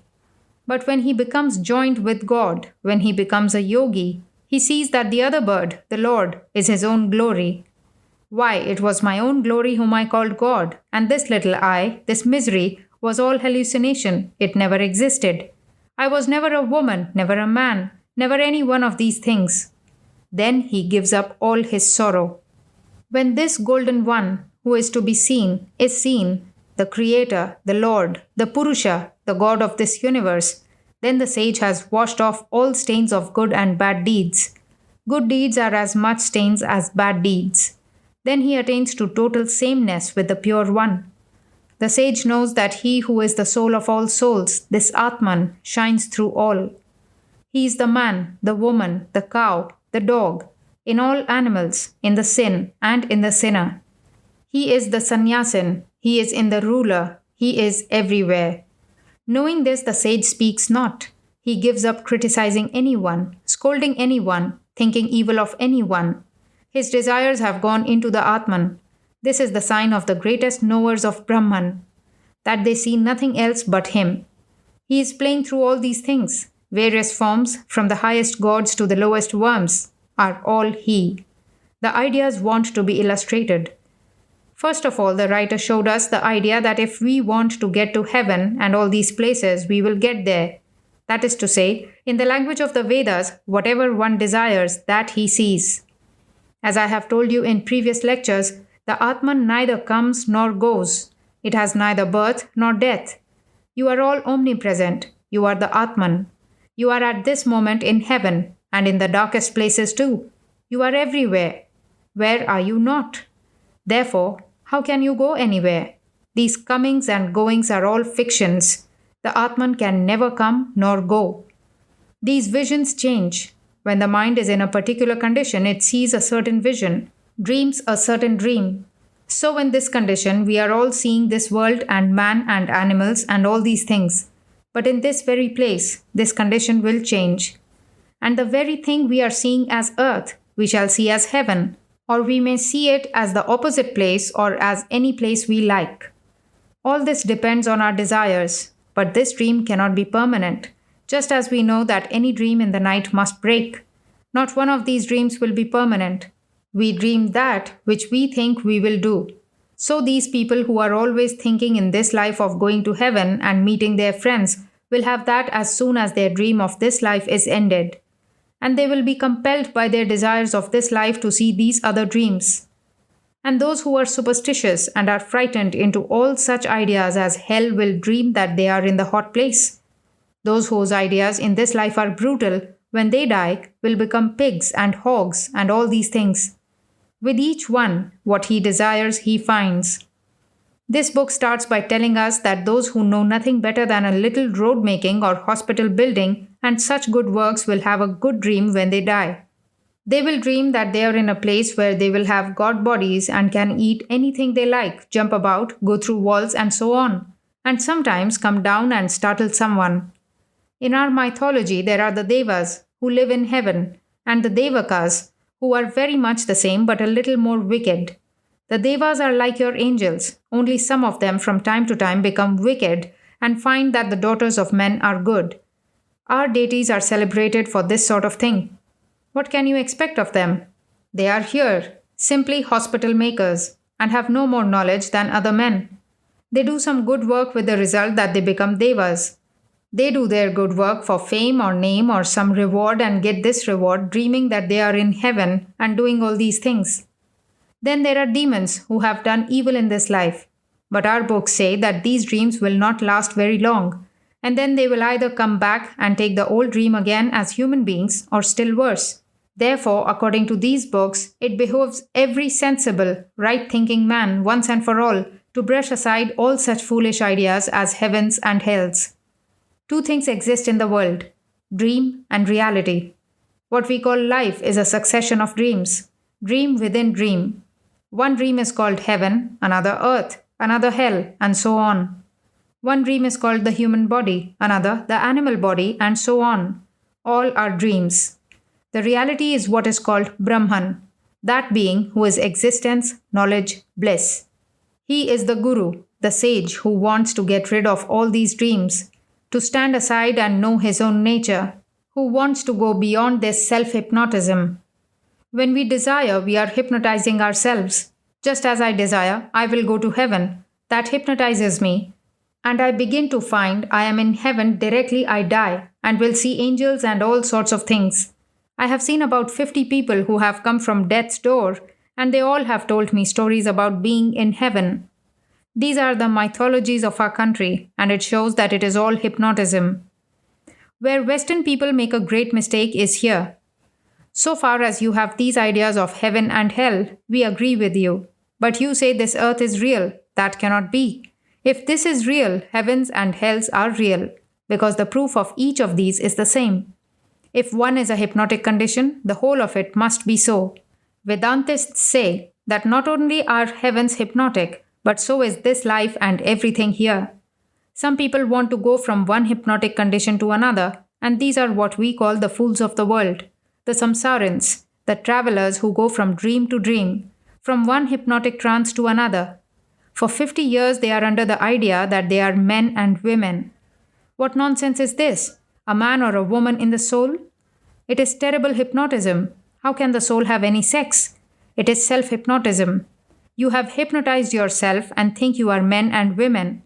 If we are fools, we will again hypnotize ourselves and want to go to heaven and hear all this trash of gods and goddesses and all sorts of humbug, and will kneel down and pray and have god bodies by the millions to worship on thrones. At the end, we have to hypnotize ourselves again. We are all in the same boat here, and all who are in the same boat see each other. Stand aside, free, beyond dream and hypnotism. Some fools have hypnotized themselves that they have bodies and wives and all these things. I also am a fool and have hypnotized myself that I have senses and all these things. So we are all in the same boat and see each other. Millions of people may be here whom we do not see, touch or feel. Just as in hypnotism there may be 3 books before you, but you are hypnotized and are told that one of them does not exist. And you may live for a year in that condition and never see it.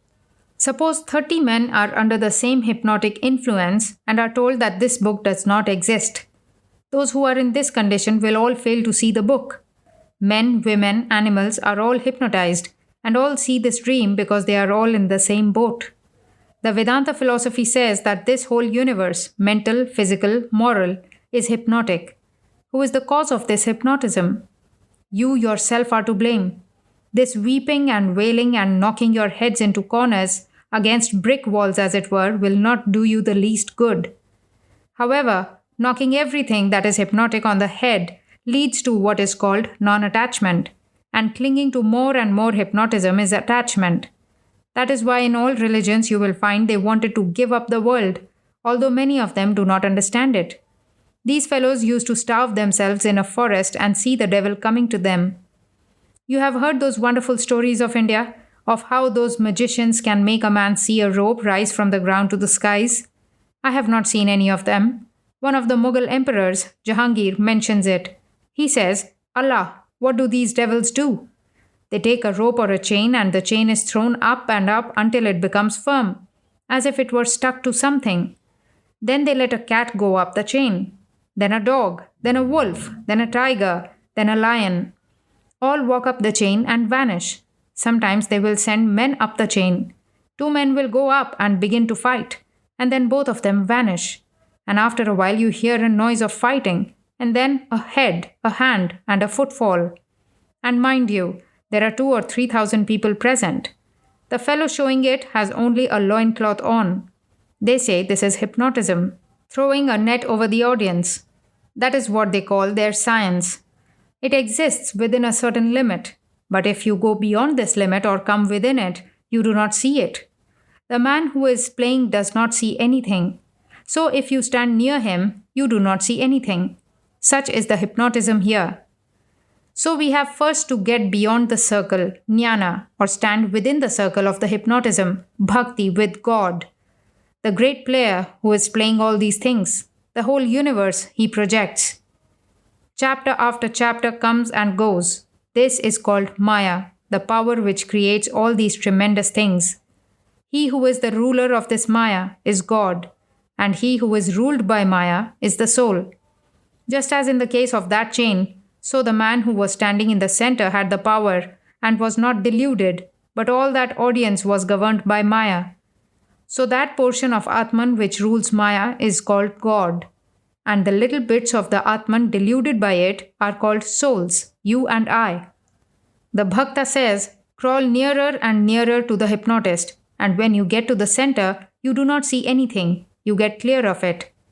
The jnani does not care to undergo all this trouble. It is a dangerous way. Unless a man becomes a lunatic, when he finds himself covered with mud, will he take more mud to wash himself? So why increase the hypnotism? Get out of the circle, cut it off, and be free. When you are free, you will be able to play, even without being caught yourself. Now you are caught, then you will catch. That will be all the difference. Therefore, in the first part of this book, we are told that we must give up all this idea of heaven and of birth and death and so on. It is all nonsense. No man was ever born or ever died. They are all in hypnotism. So is eternal life and all this nonsense. Heaven is hypnotism and so is earth. It is not as materialists say, that heaven is a superstition and God is a superstition, but he himself is not a superstition. If one is superstition, if one link is non-existent, the whole chain is non-existent. The existence of the whole chain depends on the existence of one link, and that of one link on the whole. If there is no heaven, there is no earth, and if there is no God, there is no man. You are under this hypnotism, and as long as you are under it, you will have to see God and nature and the soul. And when you are beyond this hypnotism, God will vanish. So will nature, and so will the soul.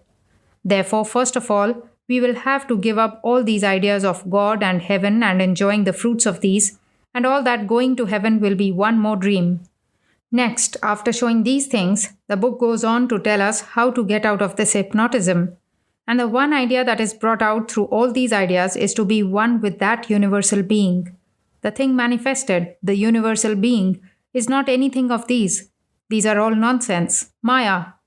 But that upon which all these things are being played, The background upon which all this picture is written is we ourselves. We are one with Him, that universal being. You know you are one with Him. Only you must realize it. He gave us two words. One is intellectual knowledge, and the other is realization.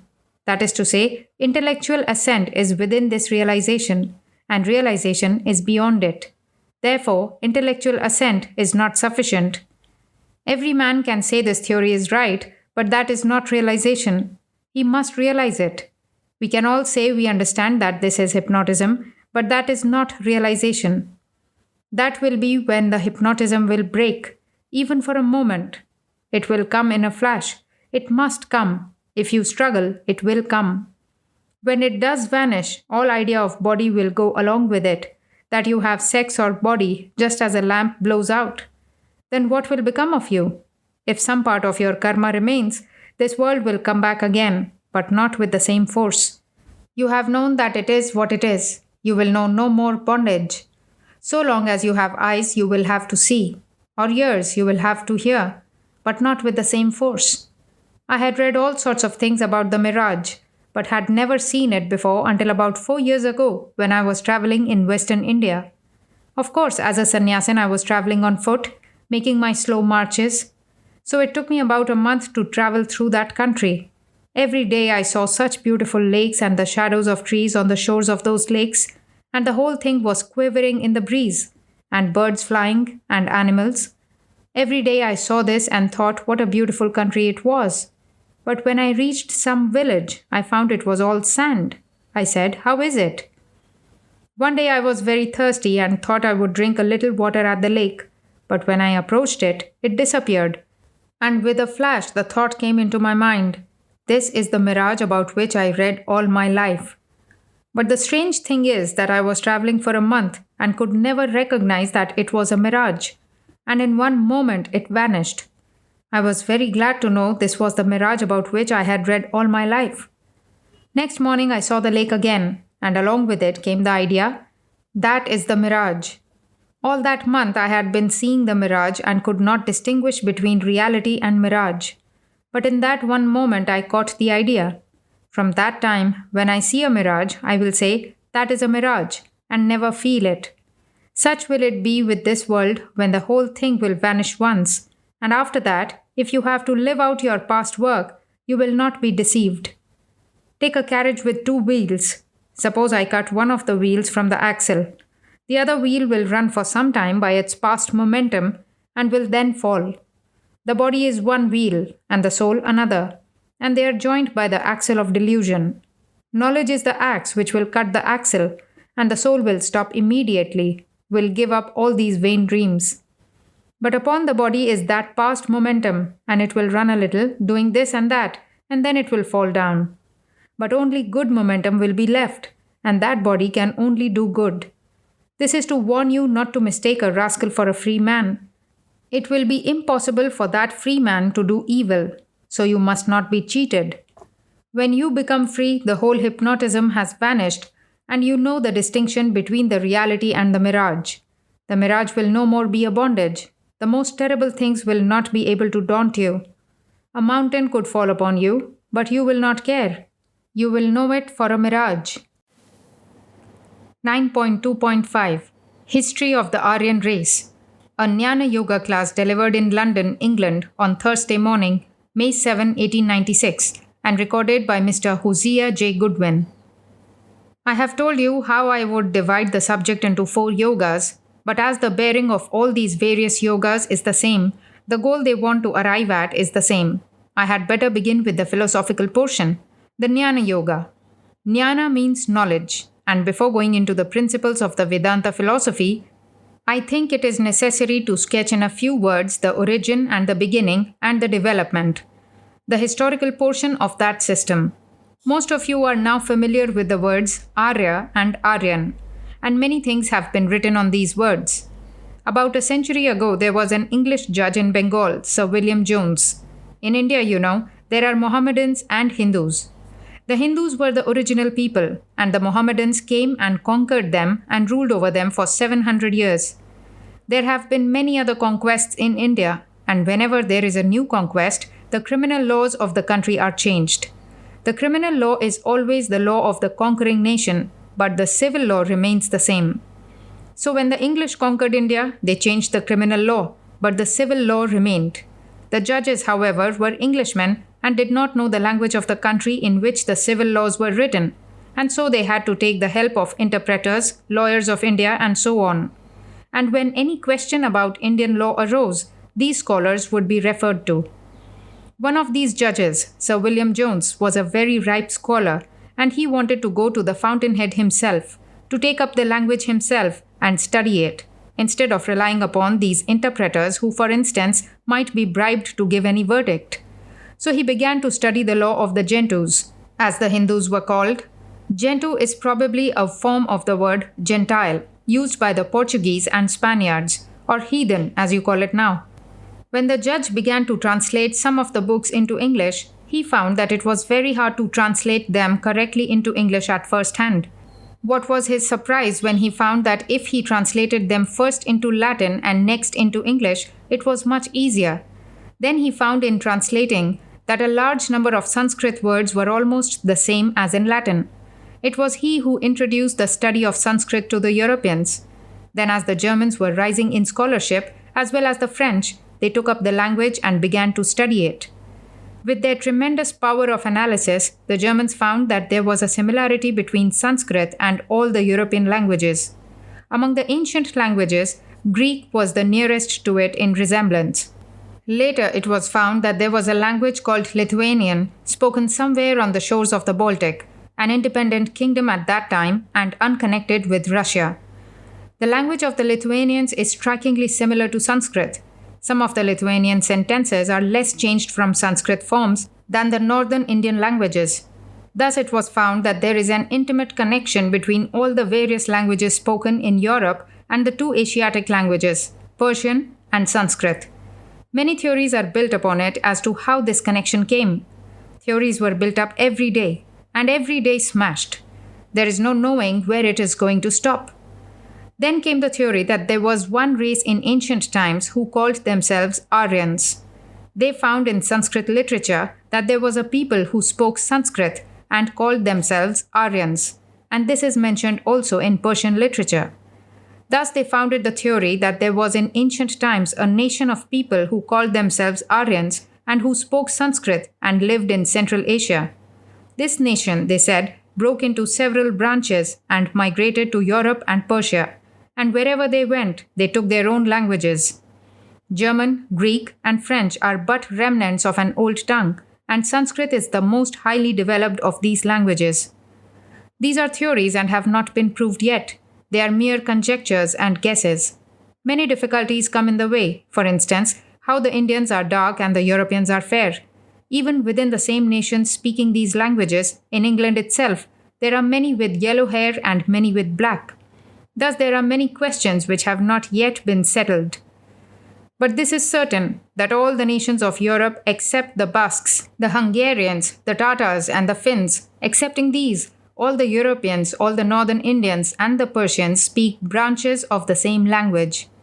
Vast masses of literature are existing in all these Aryan tongues, in Greek, in Latin, in modern European languages, German, English, French, in ancient Persian, in modern Persian, and in Sanskrit. But in the first place, Sanskrit literature alone is a very big mass, although perhaps 3/4 of it have been destroyed and lost through successive invasions. Yet I think the sum total of the amount of literature in Sanskrit would outbalance any 3 or 4 European languages taken together in number of books. No one knows how many books are there yet and where they are, because it is the most ancient of all these Aryan languages. And that branch of the Aryan race which spoke the Sanskrit language was the first to become civilized and the first to begin to write books and literature. So they went on for thousands of years. How many thousands of years they wrote, no one knows. There are various guesses, from 3000 BC to 8000 BC, but all of these dates are more or less uncertain. Each man in writing about these ancient books and dates is first of all prejudiced by his earlier education, then by his religion, then by his nationality. If a Mohammedan writes about the Hindus, anything that does not glorify his own religion, he very scrupulously pushes to one side. So with the Christians, You can see that with your own writers. In the last 10 years, your literature has become more respectable. So long as they, the Christians, had full play, they wrote in English and were safe from Hindu criticism. But within the last 20 years, the Hindus have begun writing in English, so they are more careful. And you will find that the tone has quite changed within the last 10 or 20 years. Another curiosity about the Sanskrit literature is that it, like any other language, has undergone many changes. Taking all the literature in these various Aryan languages, the Greek or the Latin or all these others, we find that all the European branches were of very recent date. The Greek came much later, a mere child in comparison with the Egyptian or the Babylonian. The Egyptians and the Babylonians, of course, are not Aryans. They are separate races, and their civilizations antedate all the European civilization. But with the exception of the ancient Egyptians, they were almost coeval with the Aryans. In some accounts, they were even earlier. Yet in Egyptian literature, there are certain things to be accounted for. The introduction of the Indian lotus on old temples, the lotus Gangetic. It is well known that this only grows in India. Then there are the references to the land of Punt. Although very great attempts have been made to fix that land of Punt or the Arabs, it is very uncertain. And then there are the references to the monkeys and sandalwood of southern India, only to be found there. The Jews were of a much later date than the Greek Aryans. Only one branch of the Semitic race of Babylon and this nondescript, unknowable race, the Egyptians, were much older than the Aryans, except the Hindus. So this Sanskrit has undergone very much change as a matter of course, having been spoken and written through thousands of years. It necessarily follows that in other Aryan languages, as in Greek and Roman, the literature must be of much later date than Sanskrit. Not only so, but there is this peculiarity, that of all regular books that we have in the world, the oldest are in Sanskrit, and that is the mass of literature called the Vedas. There are very ancient pieces in the Babylonian or Egyptian literature, but they cannot be called literature or books, but just a few notes, a short letter, a few words, and so on. But as finished, cultured literature, the Vedas are the oldest. These Vedas were written in the peculiar archaic Sanskrit, and for a long time, even today, it is thought by many European antiquarians that these Vedas were not written, but were handed down by father to son, learned by rote, and thus preserved. Within the last few years, opinion is veering round, and they are beginning to think that they must have been written in most ancient times. Of course, they have to make theories in this way. Theory after theory will have to be built up and destroyed until we reach truth. This is quite natural. But when the subject is Indian or Egyptian, the Christian philosophers rush in to make theories, while if the subject is nearer home, they think twice first. That is why they fail so much and have to keep on making fresh theories every 5 years. But this much is true, that this mass of literature, whether written or not, was conveyed, and not only that, but is at the present day conveyed by word of mouth. This is thought to be holy. You find in every nation when a new idea, a new form, a new discovery or invention comes in, the old things are not brushed aside all at once, but are relegated to the religion of holiness. The ancient Hindus used to write on palm leaves and birch bark, and when paper was invented, they did not throw aside all the palm leaves, but used to consider writing on palm leaves and birch bark holy. So with the Jews, they used to write only on parchment, and parchment is now used for writing in their temples. So you find when new customs come in, the old ones become holy. So this form of transmitting the literature of the Vedas from teacher to disciple by word of mouth, although antiquated and almost useless now, has become holy. The student may refresh his memory by books, but has to learn by word of mouth of a teacher. A great many modifications will always gather round such a fact to make its holiness more rational, but this is the law. These Vedas are a vast mass of literature by themselves. That is to say, in those ancient times, in every country, religion was the first ideal to spring out of the heart of man, and all the secular knowledge that men got was made over to religion. Secondly, people who deal with religion and in later times came to be called priests, being the first thinkers of every nation, not only thought about religious subjects, but secular matters also, and as such, all knowledge was confined to them. These masses of knowledge, both secular and religious, will always be gathered together and made into a vast mass of literature. In much later times, this is the case. For instance, in studying the Bible of the Jews, we find the same thing. The Talmud contained a vast mass of information on all subjects, and so did Pentateuch. In the same way, the Vedas give information on various subjects. They have come together and form one book. And in later times, when other subjects were separated from religion, when astronomy and astrology were taken out of religion, these subjects, being connected with the Vedas and being ancient, were considered very holy. Almost the largest portion of the Vedas has been lost. The priests who carried it down to posterity were divided into so many families, and accordingly, the Vedas were divided into so many parts. Each part was allotted to a family. The rituals, the ceremonies, the customs, the worship of that family were to be obtained from that respective portion of the Vedas. They preserved it and performed all the ceremonies according to that. In course of time, some of these families became extinct, and with them, their portion of the Vedas was lost, if these old accounts be true. Some of you know that the Vedas are divided into 4 parts. One is called the Rig Veda, another Yajur Veda, another Sama Veda, and the fourth Atharva Veda. Each one of these again was divided into many branches. For instance, the Sama Veda had 1,000 branches, of which only about 5 or 6 remain. The rest are all lost.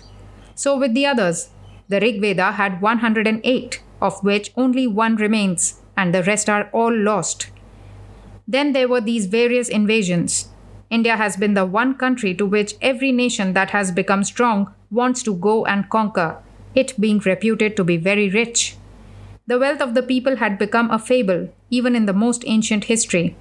Many foreign invaders rushed to become wealthy in India and conquered the country. Every one of these invasions destroyed one or more of these families, burned many libraries and houses. And when that was so, much literature was lost. It is only within the last few years that ideas have begun to spring up about the retention of these various religions and books. Before that, mankind had to suffer all this pillaging and breaking down. Most stupendous creations of art were lost forever. Wonderful buildings, where from a few bits of remnants now in India, it can be imagined how wonderful they were, are completely gone. The fanatical belief of many of these invaders into India is that those who do not belong to their sect have no right to live. They will go to a place where the fire will never be quenched when they die. In this life, they are only fit to be made into slaves or murdered, and that they have only the right to live as slaves to the true believers, but never as free men. So in this way, when these waves burst upon India, everything was submerged. Books and literature and civilization went down. But there is a vitality in that race which is unique in the history of humanity, and perhaps that vitality comes from non-resistance. Non-resistance is the greatest strength. In meekness and mildness lies the greatest strength. In suffering is greater strength than in doing. In resisting one's own passions is far higher strength than in hurting others. And that has been the watchword of the race through all its difficulties, its misfortunes, and its prosperity. It is the only nation that never went beyond its frontiers to cut the throats of its neighbors. It is a glorious thing. It makes me rather patriotic to think I am born a Hindu, a descendant of the only race that never went out to hurt anyone, and whose only action upon humanity has been giving and enlightening and purifying and teaching, but never robbing. 3/4 of the wealth of the world has come out of India, and does even now. The commerce of India has been the turning point, the pivot of the history of the world. Whatever nation got it became powerful and civilized. The Greeks got it and became the mighty Greeks. The Romans got it and became the mighty Romans. Even in the days of the Phoenicians, it was so. After the fall of Rome, the Genoese and the Venetians got it. And then the Arabs rose and created a wall between Venice and India. And in the struggle to find a new way there, America was discovered. That is how America was discovered. And the original people of America were called Indians, or Injuns, for that reason. Even the Dutch got it, and the barbarians, and the English, and they became the most powerful nation on earth. And the next nation that gets it will immediately be the most powerful. Think of all this mass of energy that our nation displays. Where does it get it? In India, they are the producers and you are the enjoyers, no doubt. They produced this, the patient, toiling millions of Hindus under the whip and slavery of everyone. Even the missionaries who stand up to curse the millions of India have been fattened upon the work of these millions, and they do not know how it has been done. Upon their blood, the history of the world has been turning since we know history, and will have to turn for thousands of years more. What is the benefit? It gives that nation strength. They are, as it were, an example. They must suffer and stand up through all, fighting for the truths of religion, as a signpost, a beacon, to tell unto mankind that it is much higher not to resist, much higher to suffer, that if life be the goal, as even their conquerors will admit, we are the only race that can be called immortal, that can never be killed. Where are the Greeks today? They whose armies marched over the whole world? Gone. Thousands of years. Nobody knows where. Vanished as soon as the barbarians of the north came and attacked them. Where are the mighty Romans, whose cohorts came and trampled the face of the earth? Where are they today? Gone. Vanished like the morning dew, and left behind in the march. But here are the Hindus, 300 million strong. And think of the fertility of the race. They can increase more than the whole world can kill them. This is the vitality of the race. Although not belonging very much to our subject, I wanted to bring these things before you. Generally, the uneducated minds, the vulgar minds of every nation, like the vulgar mobs in every big city, cannot grasp, cannot see, cannot understand any fine movement. The causes, the real movements in this world of ours are very fine. It is only the effects that are gross and muscular. The mind is the real cause of this body, the fine movements behind. The body is the gross, the external. But everyone sees the body. Very few see the mind. So with everything, the masses, the brutal, ignorant masses of every race, see a triumphant procession, stampeding horses, arms, and cannonades, and these they understand. But those fine, gentle workings that are going on behind, it is only the philosopher, the highly cultivated man or woman, that can understand. To return to our Vedanta, I have said that the Sanskrit in which the Vedas were written is not the same Sanskrit in which books were written about 1,000 years later than the Vedas. The books that you read in your translations of poets and other classical writers of India. The Sanskrit of the Vedas was very simple, archaic in its composition, and possibly it was a spoken language. But the Sanskrit that we have now was never a spoken language, at least for the last 3,000 years. Curiously enough, the vast mass of literature was written in a language which was dead, covering a period of 3,000 years. Dramas and novels were written in this dead language. And all the time it was not spoken in the homes, it was only the language of the learned. Even in the time of Buddha, which was about 560 years before the Christian era, we find that Sanskrit had ceased to be a spoken language. Some of his disciples wanted to teach in Sanskrit, but the master studiously refused. He wanted to teach in the language of the people because he said he was the prophet of the people. And that is how it has come about that the Buddhistic literature is in Pali, which was the vernacular of that time. This vast mass of literature, the Vedas, we find in 3 groups. The first group is the Samhitas, a collection of hymns. The second group is called the Brahmanas, or the group dealing with different kinds of sacrifice. The word Brahmana by usage means what is achieved by means of the sacrifice. And the other group is called the Upanishads, sittings, lectures, philosophic books. Again, the first 2 parts together, the hymns and the rituals, are called the Karma Kanda, the work portion, and the second, or philosophic portion, the Upanishads, is called the Jnana Kanda, the knowledge portion. This is the same word as your English word knowledge and the Greek word nous, just as you have the word in agnostic and so on. The first portion is a collection of hymns in praise of certain gods as Agni, fire, Mitra, the sun, and so forth. They are praised and oblations are offered to them. I have said these hymns are to the gods. I have used the word gods until I make you familiar with the Sanskrit word deva, because the word gods is very misleading. These devas mean the bright ones, and gods in India are less persons than positions. For instance, Indra and Agni are not names of particular persons, but particular posts in this universe. There is the post of president, the presiding post over certain elements, the presiding post over certain worlds, and so forth. According to these theologians, you and I, most of us, probably have been some of these gods several times. It is only temporarily that a soul can fill one of these positions. and after his time is over, he gives way. Another soul is raised from this world by good works and takes that position. He becomes, for example, Agni. In reading Sanskrit philosophy or theology, people always get bothered by the changing of these gods. But this is the theory, that they are names of positions, that all souls will have to fill them again and again. And these gods, when the soul has attained to that position, can help mankind. So gifts and praise are offered to them. How this idea came to the Aryans, we do not know.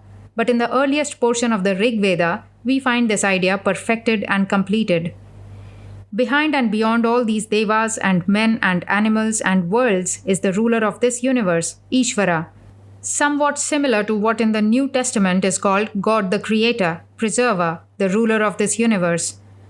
These devas are not to be confused with Ishvara at all, but in the English language you have the same word for both. You use the word God in the singular and the plural, but the gods are the bright ones, the devas, and God is Ishvara. This we find even in the oldest portions of the Vedas.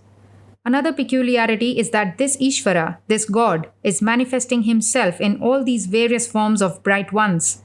This idea that the same God manifests himself in various forms is a very rudimentary idea of the Vedas, even in the oldest portions. There was a time when a sort of monotheistic idea entered the Vedas, but it was very quickly rejected. As we go on, perhaps you will agree with me that it was very good that it was rejected. So we find in these oldest portions of the Samhitas that there were these various devas being praised as the manifestations of someone very much higher than they had left behind, so that sometimes each one of them was taken up and adjectives piled on it, and at last it was said, "You are the God of the universe." Then such passages as this occurred, "I am God, worshipped as the fire," and so forth. It is the one, sages call him variously. He is that one existence, the sages call him by various names. This I ask you to remember because this is the turning point, the keynote of all thought that India has produced. He is that one being, sages call him variously. All Hindu philosophy, either theistic or atheistic or monotheistic, dualistic or non-dualistic, has that as the core, the center. And by thousands of years of culture in the race, it is impossible for the Hindu race to go away from that idea. That germ became a big tree, and that is why there was never a religious persecution in India, at least by the Hindus. That explains their liberality and welcome to any religion from any part of the world which came to settle there. That is how, even at the present day, Indian Rajas go and perform Mohammedan ceremonies and enter Mohammedan mosques, although some Mohammedans took the first opportunity to kill a number of the heathens. He is the one being, sages call him variously. There have been two theories advanced in modern times with regard to the growth of religions. The one is the tribal theory. The other is the spirit theory. The tribal theory is that humanity in its savage state remains divided into many small tribes. Each tribe has a god of its own, or sometimes the same god divided into many forms, as the god of this city came to that city, and so on. Jehovah of this city and of such and such mountain came to such and such city or mountain. When the tribes came together, one of them became strong. Take the case of the Jews. They were divided into so many tribes, and each tribe had a god called either Baal or Moloch, which in your Old Testament is translated as the Lord. There was the Moloch of this state and that state, of this mountain and that mountain, and there was the Moloch of the chest, who used to live in a chest. This latter tribe became strong and conquered the surrounding tribes and became triumphant. So that Moloch was proclaimed the greatest of all Molochs. Thou art the Java of the Molochs. Thou art the ruler of all the Baals and Molochs. Yet the chest remained. So this idea was obtained from tribal gods. There is the other theory of spiritualism, that religion begins with the worship of ancestors. Ancestor worship was among the Egyptians, among the Babylonians, among many other races, the Hindus, the Christians. There is not one form of religion among which there has not been this ancestor worship in some form or other. Before that, they thought that this body had a double inside it, and that when this body dies, the double gets out and lives so long as this body exists. The double becomes very hungry or thirsty, wants food or drink, and wants to enjoy the good things of this world. So he, the double, comes to get food, and if he does not get it, he will injure even his own children. So long as the body is preserved, the double will live. Naturally, the first attempt, as we see, was to preserve the body, mummify the body, so that the body will live forever. So with the Babylonians was this sort of spirit worship. Later on, as the nations advanced, the cruel forms died out, and better forms remained. Some place was given to that which is called heaven, and they placed food here so that it might reach the double there. Even now the pious Hindus must, one day a year at least, place food for their ancestors, and the day they leave off this habit will be a sorry day for the ancestors. So you also find this ancestor worship to be one cause of religion. There are in modern times philosophers who advance the theory that this has been the root of all religions. There are others who advance the theory that the root of all religions was the tribal assimilation of gods into one. Among the Jews of the Old Testament, you do not find any mention of soul. It is only in the Talmud that it is found. They got it from the Alexandrians, and the Alexandrians from the Hindus, just as the Talmud had developed later on the idea of transmigration of the soul. But the old Jews had grand ideas of God. The God of the Jews developed into the great God, the omnipotent, omniscient, all-merciful, and all this came to them from the Hindus, but not through the idea of the soul. So spiritualism could not have played any part in that, because how could the man who did not believe in any soul after death have anything to do with spiritualism? On the other hand, in the oldest portion of the Vedas, there is very little of spiritualism, if anything at all. These devas of the Vedas were not related to spiritualism, although later on they became so, and this idea of someone behind them, of whom they were manifestations, is in the oldest parts. Another idea is that when the body dies, the soul which is immortal remains beatified. The very oldest Aryan literature, whether German or Greek, has this idea of soul. The idea of soul has come from the Hindus. Two people have given all the religion to the world, the Hindus and the Jews. But it is only with the Hindus that the idea of soul comes at first, and that was shared by the Aryan races. The peculiarity you find is that the Semitic races and the Egyptians try to preserve the dead bodies, while the Aryans try to destroy them. The Greeks, the Germans, the Romans, your ancestors before they became Christians, used to burn the dead.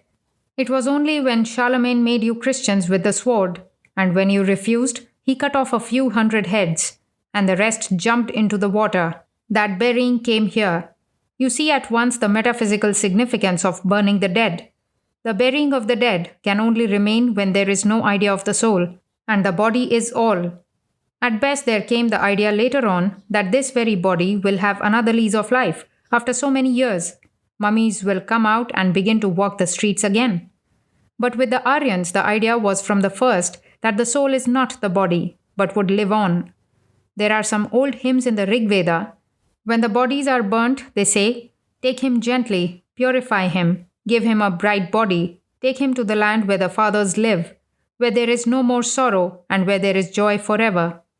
It is curious that though in modern times many hideous and cruel forms of religion crept into India, there is one peculiar idea that divides the Aryan from all other races of the world, that their religion, in the Hindu form, accepted this Indra as one with the ultimate reality. 3/4 of the mythology of the Vedas is the same as that of the Greeks. Only the old gods became saints in the new religion, but they were originally the gods of the Samhitas. One other peculiarity we remark, that it is a cheerful, joyful, at times almost hilarious religion. There is not a bit of pessimism in it. The earth is beautiful, the heavens are beautiful, life is immortal. Even after death, they get a still more beautiful body, which has none of the imperfections of this body, and they go to live with the gods and enjoy heaven forever. On the other hand, with the Semitic races, the very first inception of religion was one of horror. A man crouched in his little house for fear. All round his house were those doubles. The family ancestors of the Jews were there, ready to pounce upon anybody and tear him to pieces if bloody sacrifices were not given to them. Even when you find that this double idea coagulated into one, "Thou art the Elohim of the Jews, thou art the Elohim of the Babylonians," even then, the idea of sacrifice remained. The idea of sacrifice in India was not with this first portion. But in the next portion, we find the same idea in India too, in the Brahmanas. The idea of sacrifice was originally simply giving food to the gods, but gradually it was raised and raised until it became a sacrifice to God. Philosophy came in to mystify it still more and to spin webs of logic round it. Bloody sacrifices came into vogue. Somewhere we read that 300 bullocks have been roasted, or the gods are smelling the sacrifices and becoming very glad. Then all sorts of mystical notions got about, how the sacrifice was to be made in the form of a triangle or a square, a triangle within a square, a pentagon, and all sorts of figures. But the great benefit was the evolution of geometry. When they had to make all these figures, and it was laid down strictly how many bricks should be used, and how they should be laid, and how big they should be, naturally geometry came into being. The Egyptians evolved geometry by their irrigation. They made canals to take the Nile water inside their fields, and the Hindus by their altars. Now there is another particular difference between the idea of sacrifice in India and that of the Jews. The real meaning of sacrifice is worship, a form of worship by oblations. At first it was simply giving food to the bright ones, or the higher beings. They had gross food just as we have. Later on philosophy stepped in, and the idea came that they, being higher beings, could not eat the same food as we do. Their bodies are made of finer particles. Our bodies cannot pass through a wall. Theirs find no resistance in gross material. As such, they cannot be expected to eat in the same gross way as we do. Some parts of the transcription of the remaining portion of this lecture, recorded by Mr. J. J. Goodwin, were found in a severely damaged condition. Hence, we have reproduced below only the legible fragments as they appeared in the original. O Indra, I offer you this oblation. O Agni, I offer you this oblation. The answer is that these words have a mystical power in Sanskrit, and when a man in a certain state of mind pronounces these words, he sets in motion a set of psychological causes, and these causes produce a certain effect.